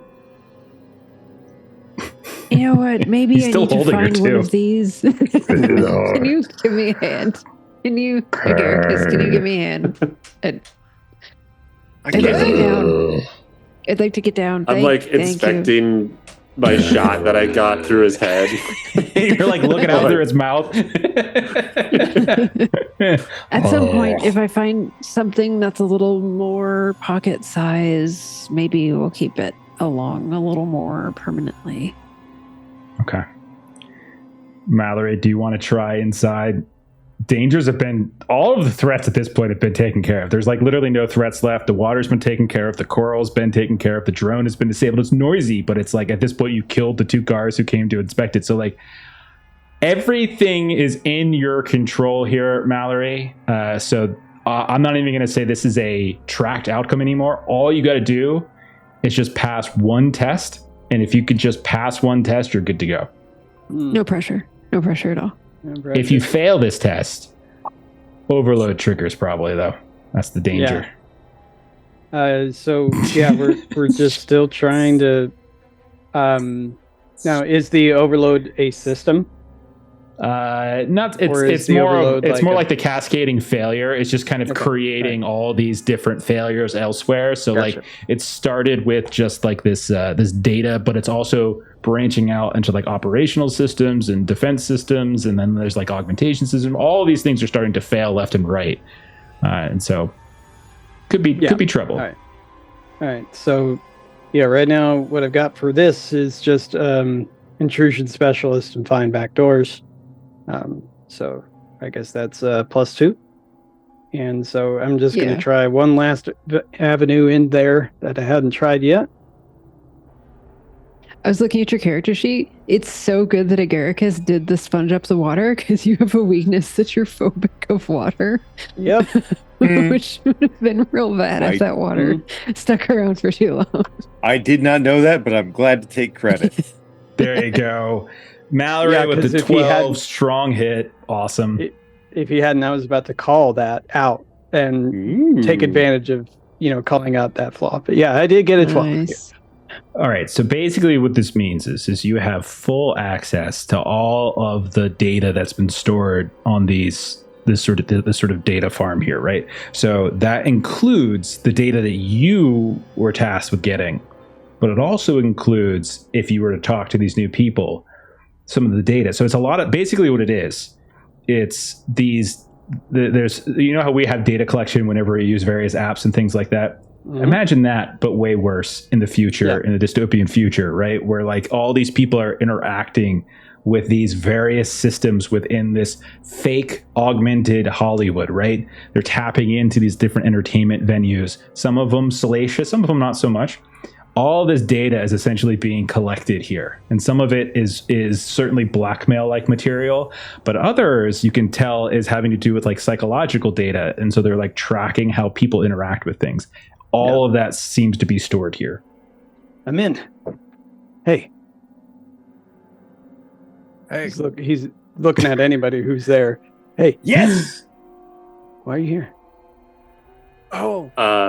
To get the data that is available now. That's right. We got sent here to collect data for a guy. Guy's name? Jack. It's Jack. Yeah. Right. There's some nasty people that worship some sort of undersea god that have been messing with Nostalgia Jack. We're trying to help Jack. We don't know Reggie, but it sounds like Reggie and Jack should be friends. So Jack is wanting to take out this undersea god? Yes. Yes. Wrong answer. Yes. And he shuts it down. What? I don't know. Maybe So you shouldn't who be is messing Reggie? with the environment like that. But they already messed with the environment like that. You I'm want very this? As I'm looking confused. around at all the horrible, No, I don't want gross this. stuff in here. What do you want? I think we're doing a job. We get hired to do jobs, and we're here to do a job. We're here to rescue someone, and we're here to rescue this data. So you're those kinds of types. Just do Did what's you know- done. Don't ask any questions. Yeah. Oh, That's no. generally I get it. how you get paid. I get it. Well, we ask There's enough some- questions to be able to do the job. All right. Well, What Clover said. I'm not going to ask any questions except for one. What can you do for me? Well, What do we you can work want with us you. to do? See all these dead things around you that would have made you dead? No, they wouldn't have. Sure about that? How? I am curious. What makes you impervious to those creatures? I haven't died yet. That's Yeah. not Fair. a good measurement. Fran is looking at Ivan like, what? That's not. I haven't gotten killed by a brontosaurus yet, but it doesn't mean I'm invulnerable to them. Hey, Hands Yes. for horses. What do you want? did you do that to them? See, I point to the burn marks. Yes. That's pretty cool, man. Yeah. All right, so I motioned down to some dead bodies near me. I'm like, these guys didn't make it, so guess I'm with you now. We need that data. Oh yeah, that's right. Why didn't you ask? Here, Son of a biscuit eater. I plug it did back on ask. there. I'm Agaricus. Hey, And Clover. Verana. hey, hey. You're not Reggie, but you know a Reggie. I do. Why are you here? Oh, job for Reggie. Thought you guys were here for the same thing. We're here for a different job. Wait, and why did you get so upset when you said that we were gonna exile Makara back to the Shadow Realm? Exile? Oh, you should have said that. I thought you were gonna kill them. Can't go mess around with nature like that, man. Right, we are totally going to kill them. No, exile them. Let's make like a tree. This company is responsible for what happened to California. And we need to keep other stuff like that from happening. You with me? I'm just gonna say yes. Sure. All right. And he'll like just get the terminal to the point where they can access data and just kind of walk off and like start chatting with Agaricus.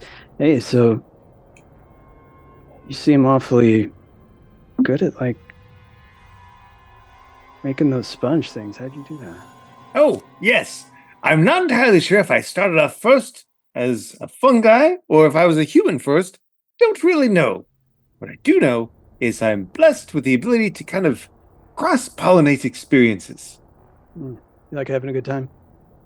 I do. You must be a I fun think guy. I'm a very fun guy. Yeah. I saw that coming. That's awesome. Oh, I guess fireball. You guys hear the alarm starts to blare again. That's actually true. I'm going to call that one true. When he steps aside, I definitely want to be the one that jumps on the terminal. Absolutely. And Clover, you have access. So there's nothing that you have to roll, but you do have a choice that you gotta make. So Nostalgia Jack basically gave you all a choice. Did you want to try to essentially reconnect remote access so that Nostalgia Jack can get the data, or do you want to like download the data onto like hard physical disk? Now, what that means is that like there's a limit to the amount you could probably take because you're physically carrying it, and then but otherwise it's sort of up to you. It's a choice. Do you just want to create remote access, or do you want a physical thing that could potentially be damaged later? Remote access sounds like the better option. Yeah, agreed. But before I set that up, I want to just kind of scrape as much random data as I can to potentially sell off later. I do want I'll want to test for. So just give me a quick test. And this is like there's no major consequence here. It's really just like I'm just trying to get an assessment of how much data, or at least how lucrative or quality that data might be. And I'll leverage Investigator and my brain augment for that, as I'm just kind of scanning random stuff to see if any of it's good. And you can take I was going to say you're going to take a +1 just because you have free access for what Mallory's done. So you also have that. Cool. Okay. So give me a roll. All right. Oh my God. Oh, Jesus Christ. He rolled a 1 and a 2, got a 6 from it. All right. Doesn't mean you fail. In this case, I'm doing a failed folder. It just means like since you're just grabbing random data, you don't really know what you're grabbing, so you're just grabbing random stuff. You're making copies of it here and there. Like you opened up remote access, and you can immediately see that whatever you did when you opened up remote access, whoever was on the other end back at the previous app, whether it's Nostalgia Jack or Glitch or somebody else that works for them, they have immediately started getting in there and accessing some of this stuff. You were trying to grab some as well, and you rolled a 6. So I'm going to put in my notes, rolled a 6. So that's the quality of the data that you're getting. Okay. All right. However, the alarm with like you can actually I won't even say it's the alarm. What I'll start to say is you can see Agaricus and Ivan that the sponges are starting to have to activate as the coral once more seems to be like regenerating and beginning to pulse, and you can tell that it's almost kind of coming back to life again in a way. All right, let's go. I guess we should look for Coco. Oh, yes. Yes. That we should. Yeah, there's a person we need to rescue that named Coco, and you should help us with that. All right. Okay. So you all push back out into the hab and away from the server room, and using what Clover has already kind of learned about the layout of this place, you're looking effectively for access to like the hab that the Siltbound are using is like their stronghold. This is like an intermediary, like the collective is to the one side, then there's this one in the middle, and then there's the next one over, which is like under full Siltbound control. That this used to be the collective's. Siltbound invaded, wrecked a bunch of the emitters, and is now effectively taking it over. So you're trying to push further, deeper into their territory. Now, judging from the layout, all these habs, Clover, like the layout's the exact same. They're all dome-shaped. Where the major access points are. Like all of them are effectively the same. So it's really not too hard to find the way you're going. Really, it's just a question of like when you're traveling, the dangers that you traverse. Think of it like you're moving through a large suburb. That's kind of what each of these habs are. Like a large suburb or like a several city blocks is kind of the size of each of these habs. In this particular case, some of the buildings go up multiple stories. It's not skyscrapers, but you do know that when the augmentation emitters were working previously, it does look like skyscrapers, but really it's like 3 stories high at most. Now, at a certain point, like you guys are seeing lots of different things. You're seeing toxic water streams that are bursting from all these rusted pipes. You're seeing the AR kind of spark here and there, kind of flickering on. You all hear the sounds of a voice calling down from somewhere up in the dark. Like you look up, it's somewhere up there. There's like darkness. There's like steam or mist coming from these different crisscrossing pipes. And you hear, "Hello? Hey, hello? Is there someone down there? Oh, hello? Hello, I can hear you. I can see you. Hello, up here. Hello." And she's getting very, very loud. You hear a woman's voice, a little older, frightened. And she's getting louder and louder and is right above you all. Who would like to do something? Wants to do a sense life force. So she kind of like holds her hands up to everybody, and she wants to do a sense life force to make sure that there is a person that is up there and is calling for us, and this isn't like a mechanical trap. Okay. No roll necessary on this. I'll say you automatically just can do it because it is just an easy binary. There is a life force up there. For sure. Okay. And so you see Verona kind of doing her thing and kind of motions to everybody non-verbally. Hey, well, stop yelling. Please. You gotta be quiet. We're coming up there. Are you Coco? Coco? No, I'm Mariana. Fireball. I meant I'm Ariana, not Mariana. Totally sorry, Ariana. Yeah. All right, so she is making a lot of noise. What do you guys want to do? So who wants to take the spotlight and deal with this? This is what is she stuck on? Is she like? When you look up, you can see that she is like peeking out the window of like a 3rd floor story building. There's like all sorts of this steam that's piling out of these rusted pipes that are crisscrossing over the ceiling, over this like kind of catwalk up area. And she's like very carefully leaning down, and you can barely see her because it's so dark up there and there's just not a lot of light in this area. And she's just calling down to you.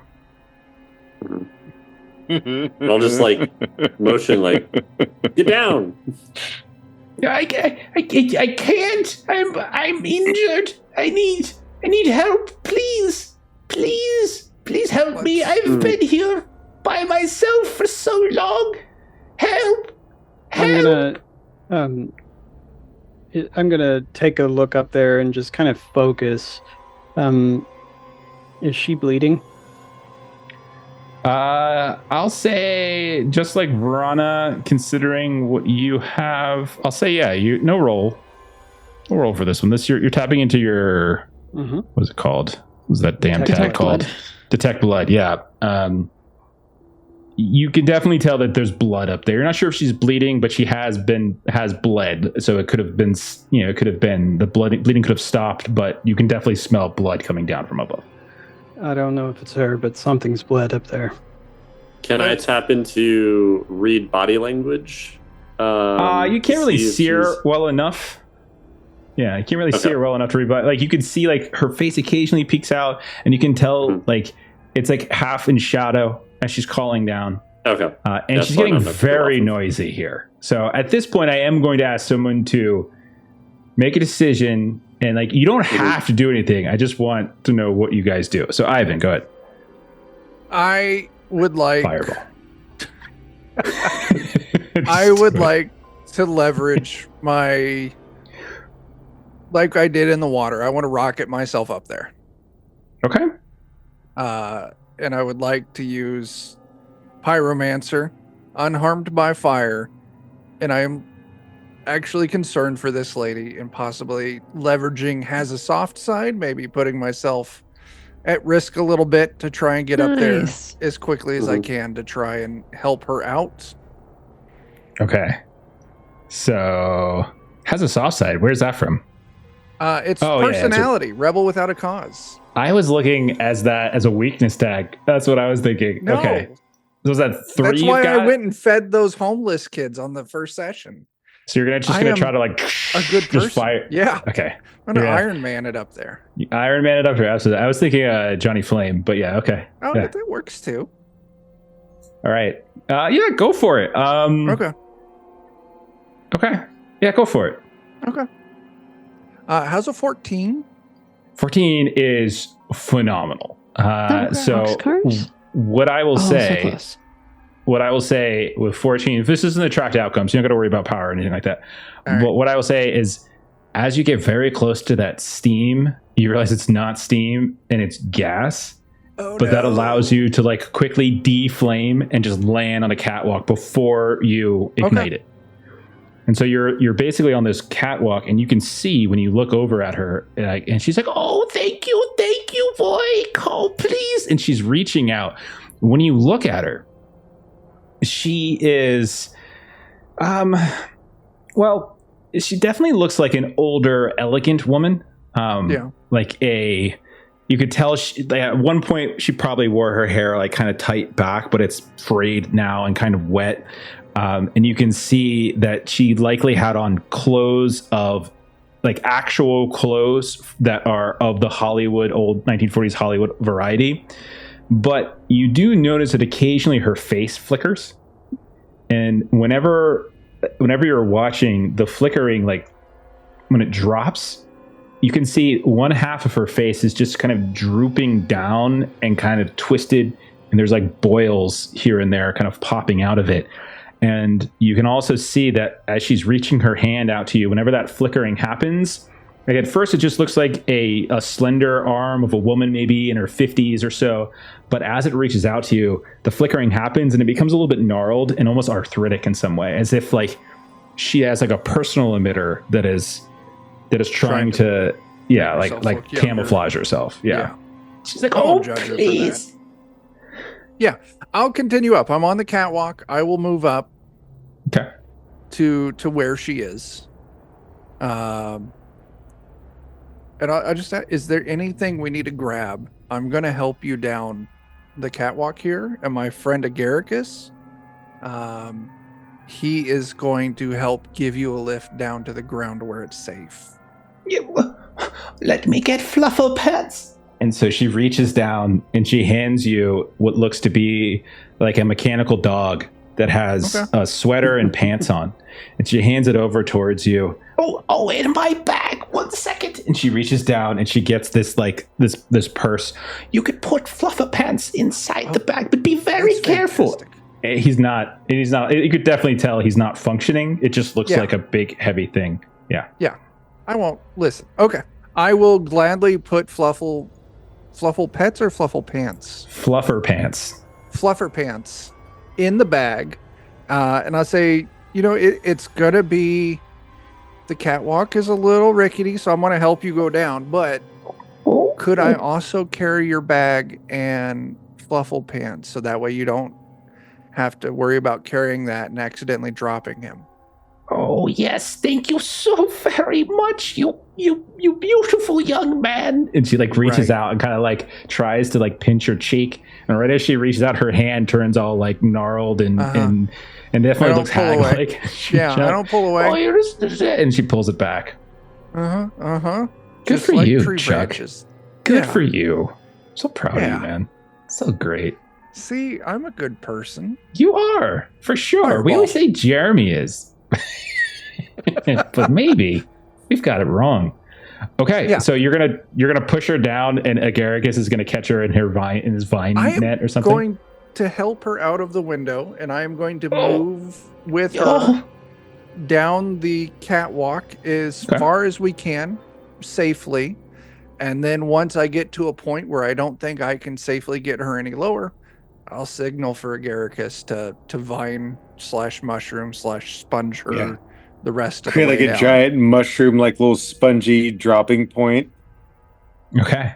And so she's like, oh, and she's moving very slowly, and you can tell she's in a Yeah. lot of pain. And whenever the flickering happens, you can see the rest of her body is covered in similar like welts. You would probably guess, Ivan, that this would likely be the result of prolonged exposure Yeah. to the very things that you all have been exposed to for a very short period of time. But all of her skin that is essentially has pustules and boils, Yeah. and you can see it's hardened in some cases, almost gotten Yeah. scale-like in some ways. But you're able to help her down. Agaricus, you're there. Oh, goodness gracious! What is this? Oh my goodness! And she like reaches out with her arms to Agaricus to kind of get helped down. Like oh. And do you help her, or do you just Of course chuck her I to do. They pick her and throw her across, and you grab her and bring her down. Okay. Oh, I've been here for so long, all by myself. Oh, I've been so frightened. Those things, they've gone through and they've taken all of the others. Oh, there were 12 of us. They're all gone. We were hiding for so long. And, I don't know what's become of them. Oh, goodness. Please, While can you she's- get me home? Go ahead, Ivan. Of course. I like to think right at this point too, I like poked my head out of the window because I ran in immediately to the building. We look back Oh. out, and there's Clover. You look down. I'll tell you this though, Clover. Since you're up here, which you can see, coming down these two different pathways. So again, think of it as like a gridded street, like borough or district or something like that, right? So you have all these different buildings. You can see two of those security drones closing in from different directions. They're not immediately on the group, but they will be in a short amount of time. One is kind of coming from up ahead, like the direction you've all been traveling, and one is kind of coming off from like we'll call it the west. And you can realize it's kind of coming on a more of a perpendicular angle to you all. And you would wager you maybe have a minute before they get here, like at the speed that they're currently going, unless something else alerts them to pick up speed. They're going to be here pretty quickly. There's nothing to suggest that they're responding to you all, and this might just be pre-planned movement. You're not particularly sure, but you know that they are closing in. They look the same as kind of the drone that we beat up in the server They look room. exactly the same. Yeah. Okay. Which, by the way, we never resolved that, so I like to think it's still pinballing around the server room.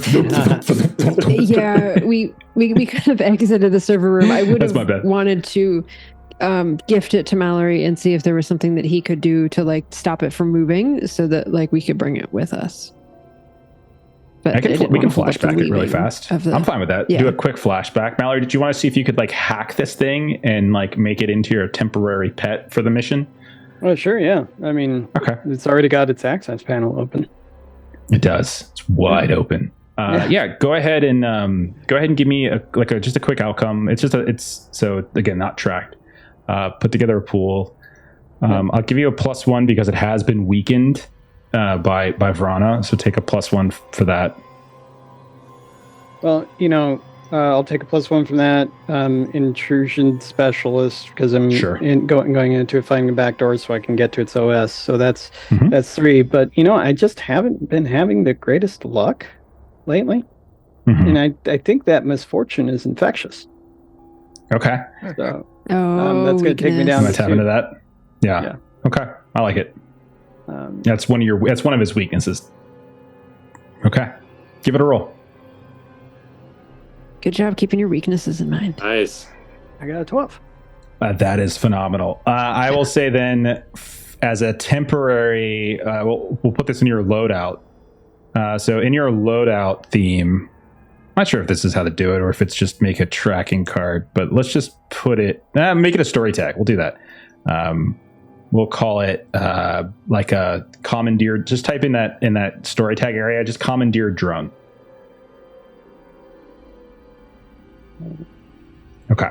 So with that in mind, Clover, you see these other drones closing in. Ivan and Agaricus, you've been helping this woman down. She's making noise, but she is kind of getting a little bit more she's being a little bit quieter now that you've actually helped her. And she's like going on and on about how like she was hiding it and like there were so many others and then these creatures came and da.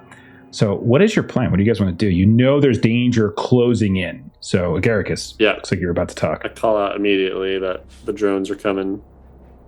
It echoes through the halls, and so the drones speed up. Oh, no. Drones! Just kidding.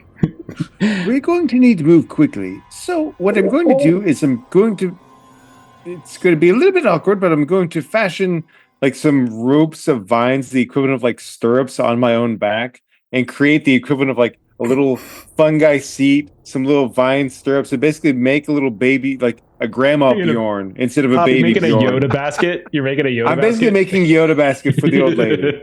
Okay, I love this. I'm going to say no roll. You have the abilities. You could do this. But I will say, give yourself story tag of a, grandma back or something, hunchback or whatever, however you want to put it, because that's going to come. That could come into play as a negative. Oh, for sure. What you try to You're do. carrying an old lady on your back. Absolutely. Totally. So, okay. Very nice. Okay. I would say when Clover points this out, like Clover and Verona kind of had like a tag team with this drone that is now Mal's. So when Clover mentions that, Verona would just sort of like, point to her eyes, point to his eyes, like we're going to, at least with one of these, do a similar like distract, throw a dagger. You could avoid them entirely. Like they're not on you yet. Yeah. So it's like if you want to engage them, you can, but they're not like, again, they're going to get to you within a minute or so, but you have time to vacate if that's a preference. It's just knowing that they're coming. Clover with the height that you're at can see them. So, right. So what is the plan? Goal would be to try and guess which direction they were going to go and navigate around them and avoid it. All right. So is your intention to push into the stronghold of the Siltbound with Grandma on Agaricus's back? How much of a backtrack would it be? Significant. Like you're probably 2/3 of the way through the app at this point. And then was Coco like captured by the Siltbound and being held by them? Like she's further in as far as we know? That's what Jack said, and that the Siltbound have somehow gained access to a thin place. A thin place, you guys would know this, is a source basically where like magical shit can come from. It's just it's a specific special place, and that they seem to have gained access to it, which has helped them have powers, and it also sort of is one of the reasons why they look the way they do. Yeah, not unlike that for sure. So they have that in their stronghold, which is like the next tab over. So it's just a question of, do you guys try to push towards the next one with her on your back, or do you retreat and deliver her and then come back? I would be in favor of retreating just for her own safety. But if we can come up with an alternative, like maybe Mal, if you can find someplace secure with your computery stuff where we can store her comfortably until we're on our return trip. You think that I'd just be able to know a safe place to be? That's why I said with your computery skills, like do the clickety clack, man. Like, yes, the computer magic. Yeah, you have the drone, and you probably could access the drone and see what its security patterns are. I'm just giving you shit, man. And I'll just start getting into the. I'll start getting into that commandeer drone then. Okay, so you quickly try to see if you can get in there and figure out what its patterns are to maybe like avoid detection and find a place where they might not look. Okay, so You're trying to do this quickly, so I do want to roll because there is danger that's coming, and that if this takes too long, that threat is going to become a consequence. So you're trying to do this quickly. You can access your normal stuff, your backdoor, your intrusion specialist, all that makes sense. And because it's been weakened, you can still take the +1 from it. Actually, wait, it's what am I talking about? It is now a commandeer drone. It's not one of your things. So you can tap into that tag as well. So you have like a +4, I think, on this. Oh, sweet. I'm going to do that then. Nice. And we'll see how I roll, though, because, While he's doing this, too, I kind of want to ask her, like, what her preference is. Does she want to tag along with us, or does she want to leave as soon as possible? Right. She's just like, I've been here all by myself. I want safety. I want out. Help me. So she's just doing what you would expect a woman of her age who has suffered with such, like, under such terrible conditions to probably say. But that doesn't necessarily mean you have to listen to her. Okay. Mallory, you rolled a 7. Okay. So what I'm going to say is, that's a success, obviously. I'm going to say you do this quick enough so that you don't draw the attention of these other drones. And you think that not only can you sort of plan out the route they're taking to be able to avoid detection by them, but you do think there is like this black zone, this dead zone, like a block away, that she might be able to kind of hold up without being seen, because it doesn't look like those drones pass as far as you can tell. Yeah, looking at all of their routines there. This one goes over here quite a bit. That one goes over there. If you line them all out.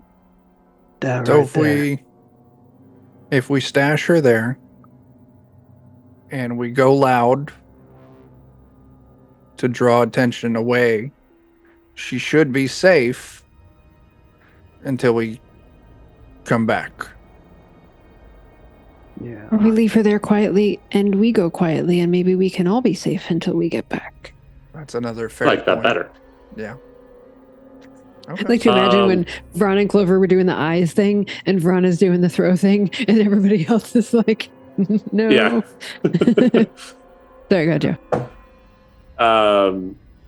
Now that the lady's with us too, I kind of want to, like, I'm slightly suspicious of them on how they've been able to survive in their state and how loud they are.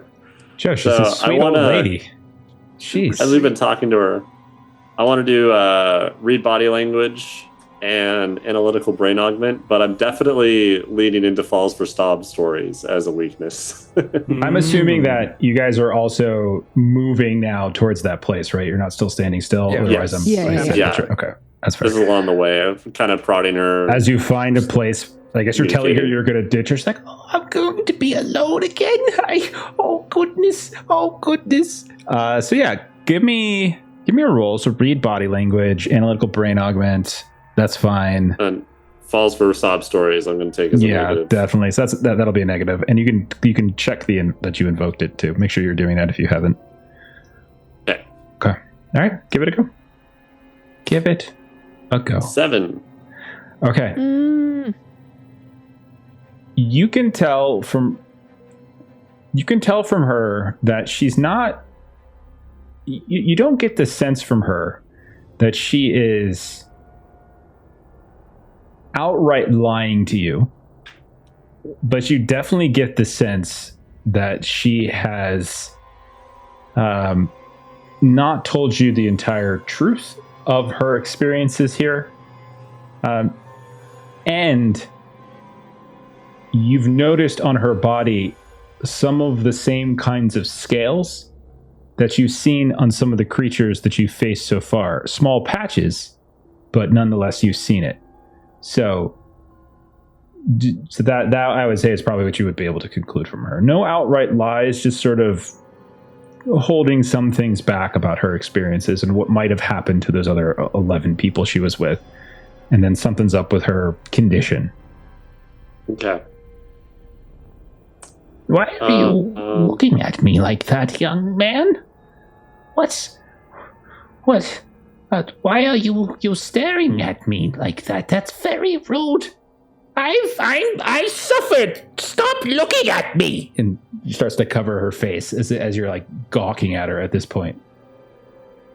And I'll say, like, so what was it that you said happened to the people? That, I mean, What? I just want to try to understand better your condition. What? I said that we were hiding, and then they attacked, and then terrible things happened. That's what I said. Why are you making an old woman relive such terror and such tragedy? You are a cruel man. That's what you are. You are cruel. You're not like this kind one here. And she starts to pet He's like the not back cool, of the he's just Garrus. curious. Look, I made a little teddy bear shaped mushroom for you. Oh, you see?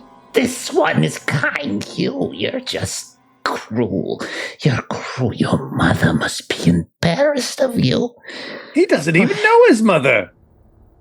Well, it's a good thing. It's a good thing. She would be terribly disappointed. Terribly. And she looks over I don't towards know the mine mushroom. either. No, I could be your mother. Yes. You could be. I would never know. Oh. If you get me out of this, I will make sure that nothing bad ever happens to you. Good fungal man. I have sway in this city. I am quite influential. Do you know how to make snickerdoodles? Snickerdoodles. Cookies? I would get one of my servants or one of... Fireball. What? She's on the back of a Gurkus. Yeah.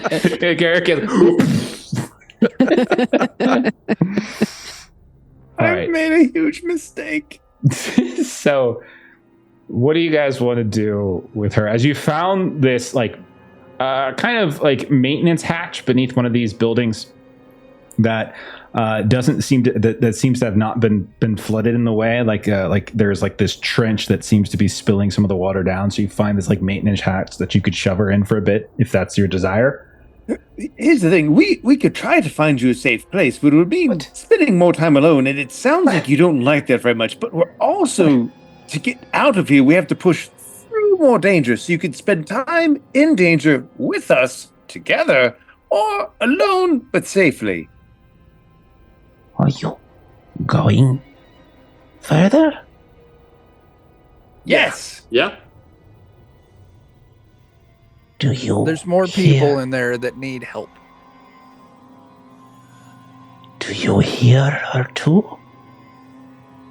Hey, what happened to you? I told you I've been here by myself for quite some time. How'd you get hurt? What happened to you? There were those things. They came.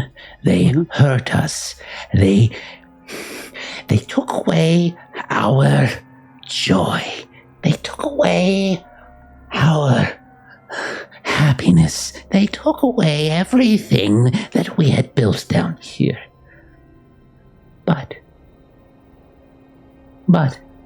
I do hear the call now, and it's so very lovely.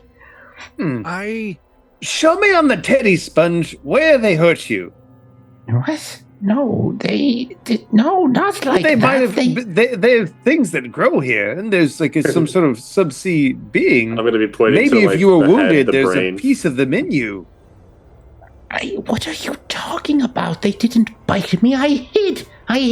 Others were foolish, and they wandered off, and they tried to find help or find their way out, and I'm sure they've been eaten. But I was smart. I stayed hidden. I don't care what the steam or the water did to me. I knew that I could repair it. I can repair it. It's fine. This skin, yes. And she you see her click something, and the emitter just fades completely. And she looks as though half her body is in this transformative state It is gnarled and twisted, but you can see the skin has started to turn to scales. You can see one of her eyes, the irises themselves, has started to kind of go almost vertical in a manner, and it's kind of yellowing around the iris itself. And she looks sickly, but also she looks like she's in this state of mutation. Clover audibly gags as soon as she does that. You cruel man. I shall make sure you will pay for that. I escort Clover out, and I walk her into her hidey hole. What? I could go with you. Wait. I could go with you. Hang on. Hey. Yeah. So I'm curious now that we've seen what has happened to her, and she looks kind of like half one of those things that were coming after us. So I'm wanting to know if I can use like my disaster survivor and disaster alertness of infections possibly spreading, that sort of thing, and combine that with my afflict with boils power tag to see if I recognize it. You spent, in terms of recognizing it, you've spent a little time probably in this hab longer than the rest of them, and maybe you have spent some time around Salt Spit Landing or the Bay. You have certainly seen this before in people, and it's usually from prolonged exposure to this toxic sludge. However, you would have noticed recently that exposure has had an accelerated effect on some people. So it what used to take months to affect people has been taking days to affect people. And it does seem that she is going through that kind of sickness, whatever it might be. So that's the extent that you probably would know. So who's left? Me, Agaricus, and Vrana? Because Ivan's... So it sounds like. Okay. So I'll turn to Vrana and be like, hey. Yeah. Seen this before. And what comes next? It normally takes like months, and it's from the sludge. So that sludge is toxic. So it normally takes a couple months, but it's been sped up for some reason. It only takes a couple of days. We need to get her out of here. If there's any hope for her. It seems like she's just going to be better off just waiting there while we go do what we need to do, and you see Verona kind of like almost instinctually like wiping herself off because she's been exposed a couple of times to the toxic water. It seems that we all need to do whatever we need to do as quickly as we can. We probably shouldn't spend any more time talking with her, maybe? Yeah, I think her best chances are going with us as we go through. Our best. I don't think that's are our best in a chance. safe place. We need to succeed at our job. I say that like directly in front of her. Like I'm just laying that out there. I'm happy to carry if you want to come along. In fact, I have an idea. I'm going to bloom some little flowers here. They're called oleander. And if you think you hear that voice coming up, take a deep whiff of the flowers and think about yourself. I'm sure you've had some grand glory days. You sound like a wonderful woman. Think about the glory days. Take a deep whiff of these flowers. If you hear that voice, then ignore it. Hey, so you really think that's a good idea? Such a kind boy. Not like that other one. Well, I don't know if it's a smart idea, but I do know I want to give her a choice. All right, have it your way. There are all of our lives at risk. I don't want to be by myself. Yes, I want to stay with my boy here. Yes. Just gotta, again, just like stroking the back of your head. Yes. Verona's gonna kind of tug at Agaricus. So you just like one of his like leaves or whatever, you just feel a tug. Agaricus. I so appreciate that you want to help her. And you are so creative in all of the different ways that you are trying to help her. I would like all of us to survive this job. Me too. I'm very worried that things will go very crazy. We probably won't actually move. We tend to move forward and not a lot of backward. And I'm very worried that if we leave her here, we're leaving her here. I'm willing to take that risk. I think You're not here. You went outside, you fool. He's really just yelled at. In fairness, he's just a scared little boy. There's no need to be angry at him. You are very kind and sweet, my boy. You are very kind. I am. That will help you. Yes. Hey, Brana, right? Yeah. Yeah, in fact, you said you want all of us to survive? Thanks. And I'll just start going to where Ivan and Clover are. So I'll ask for a final decision and we'll close it down. Are you bringing her? She'll go with you, Agaricus, if you bring her with you. If he doesn't want to force her to stay by herself if she doesn't want to. Okay. And he is legitimately worried that, like, if we move forward, something crazy will happen and we won't come back. And So- Verona does have tragic loss, so I think Agaricus would have talked Verona, like Verona was feeling like we need to do the job, and then that would have pulled at Verona's heartstring with her loss background. So Okay. So you put Ariana back in the Yoda basket. You leave this little hiding place. You proceed further, and eventually you come to the exit from this hab to the next. Much the same kind of entrance and exit that you saw before, except this time you can see from a distance as you're looking maybe down from a catwalk. There are several of these serpentine-like creatures. There's also two people that are dressed in these kind of ragged seaweed-stitched robes, carrying some kind of makeshift staff that has what looks like two serpents that are coming up from the side and facing each other, and the eyes in them are kind of glowing. And we'll go ahead and we're going to end there. We'll pick up on that next week with hopefully Rika in tow so you guys can break, because you can't get to the door otherwise. So we need her here. Mm-hmm. All right. There we go. Need our breacher. Welcome to the party, Adam. Hey. welcome, There we go, man. Mallory. Nice job with your tags and weaknesses and stuff. Yeah. Thanks. Yeah. Yeah. All right. I think next week will Having probably be the fun. end of the mission, the first mission. So I think that'll be it. Okay. I thought One we'd maybe way or finish the tonight, other. but yeah. Okay. One way or the other. All right. So Yeah. that's it. Good stuff. Let's do some closing plugs and we'll get on out of here. I'm gonna start. I'll start with you, Adam. Adam, what do you got going on, man? We have a Kickstarter going on that is 91% funded last I checked. So we're almost there. I'd really like to be at 100 before we hit 48 hours to go. Because when all those people that said, hey, I'm going to follow this project, if they see it's already funded, they'll be even more likely to back it. So if you want to check out Skin City, I'll let Chuck about what the game is in more detail because I like the way he does it. And if you want to back that, please do. We are so close to funding this game, and that'll be our second game that we can release and bring to the world. All right, Chuck, you've been set up. What's no. what's going on, man? Yeah, so like Adam said, there's this game. It's called Skin City. It's about a tattoo convention. No, Skin City, humanity all holed up in the last city as the apocalypse has come, and there's crazy stuff, and there's a cult of skeletons trying to break into the city for unknown reasons, doing weird things. They wear meat suits. They might be mimes. You never know.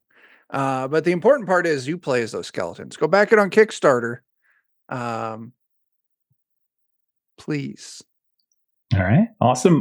Link is in the chat if you catch this later. I think I'll have this up before I think I should have it up on like Wednesday. So I think I should have it up before you guys finish up your Kickstarter. So if you're listening to this or watching this, you don't have much time, go check the notes and get the link and go back Skin City. Okay. Let's see. What else we got going on? Jerry, got anything to add? Anything else you got to add to the DOK stuff? Nope. Okay. Right on. We're going to be doing Salvage Union on Saturdays eventually. Nice. Probably, 2 weeks from yesterday, I think, is when we're starting Salvage Union. Mathematically, that sounds right. Very cool. Yeah. Very cool. Okay. Well, then for us, what do we got going on? Tomorrow night, we should have more Star Trek. So Steven is the GM for that, so he hops back in the seat for that. Thursday this week, I think we're doing some sort of random Halloween one-shot because we don't have all our players, so I think we're going to throw something together for that. Friday, we've got Dragonbane this week. Aaron's been running Dragonbane for us, so we get back to that. Saturday, more Call of Cthulhu, and that was one bloody-ass episode last Saturday, so not bloody ass. It was bloody, and then I said ass like as an accentuator. There's a lot of blood, and that's Call of Cthulhu. And then next Monday we'll be back to this because this is now a weekly game. So you're gonna be seeing every Monday. We're gonna be doing our Otherscape. So I'm very excited for that.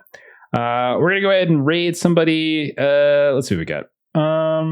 Let's do some. I don't know. Let's do Blackwater D&D. Let's do them. They're playing some D&D, but whatever. We'll raid anyway. That's fine. Have a good rest of your day, everybody. Thanks for hanging out. Thanks for watching this later or listening to this later. We'll see y'all. Bye-bye. Goodbye.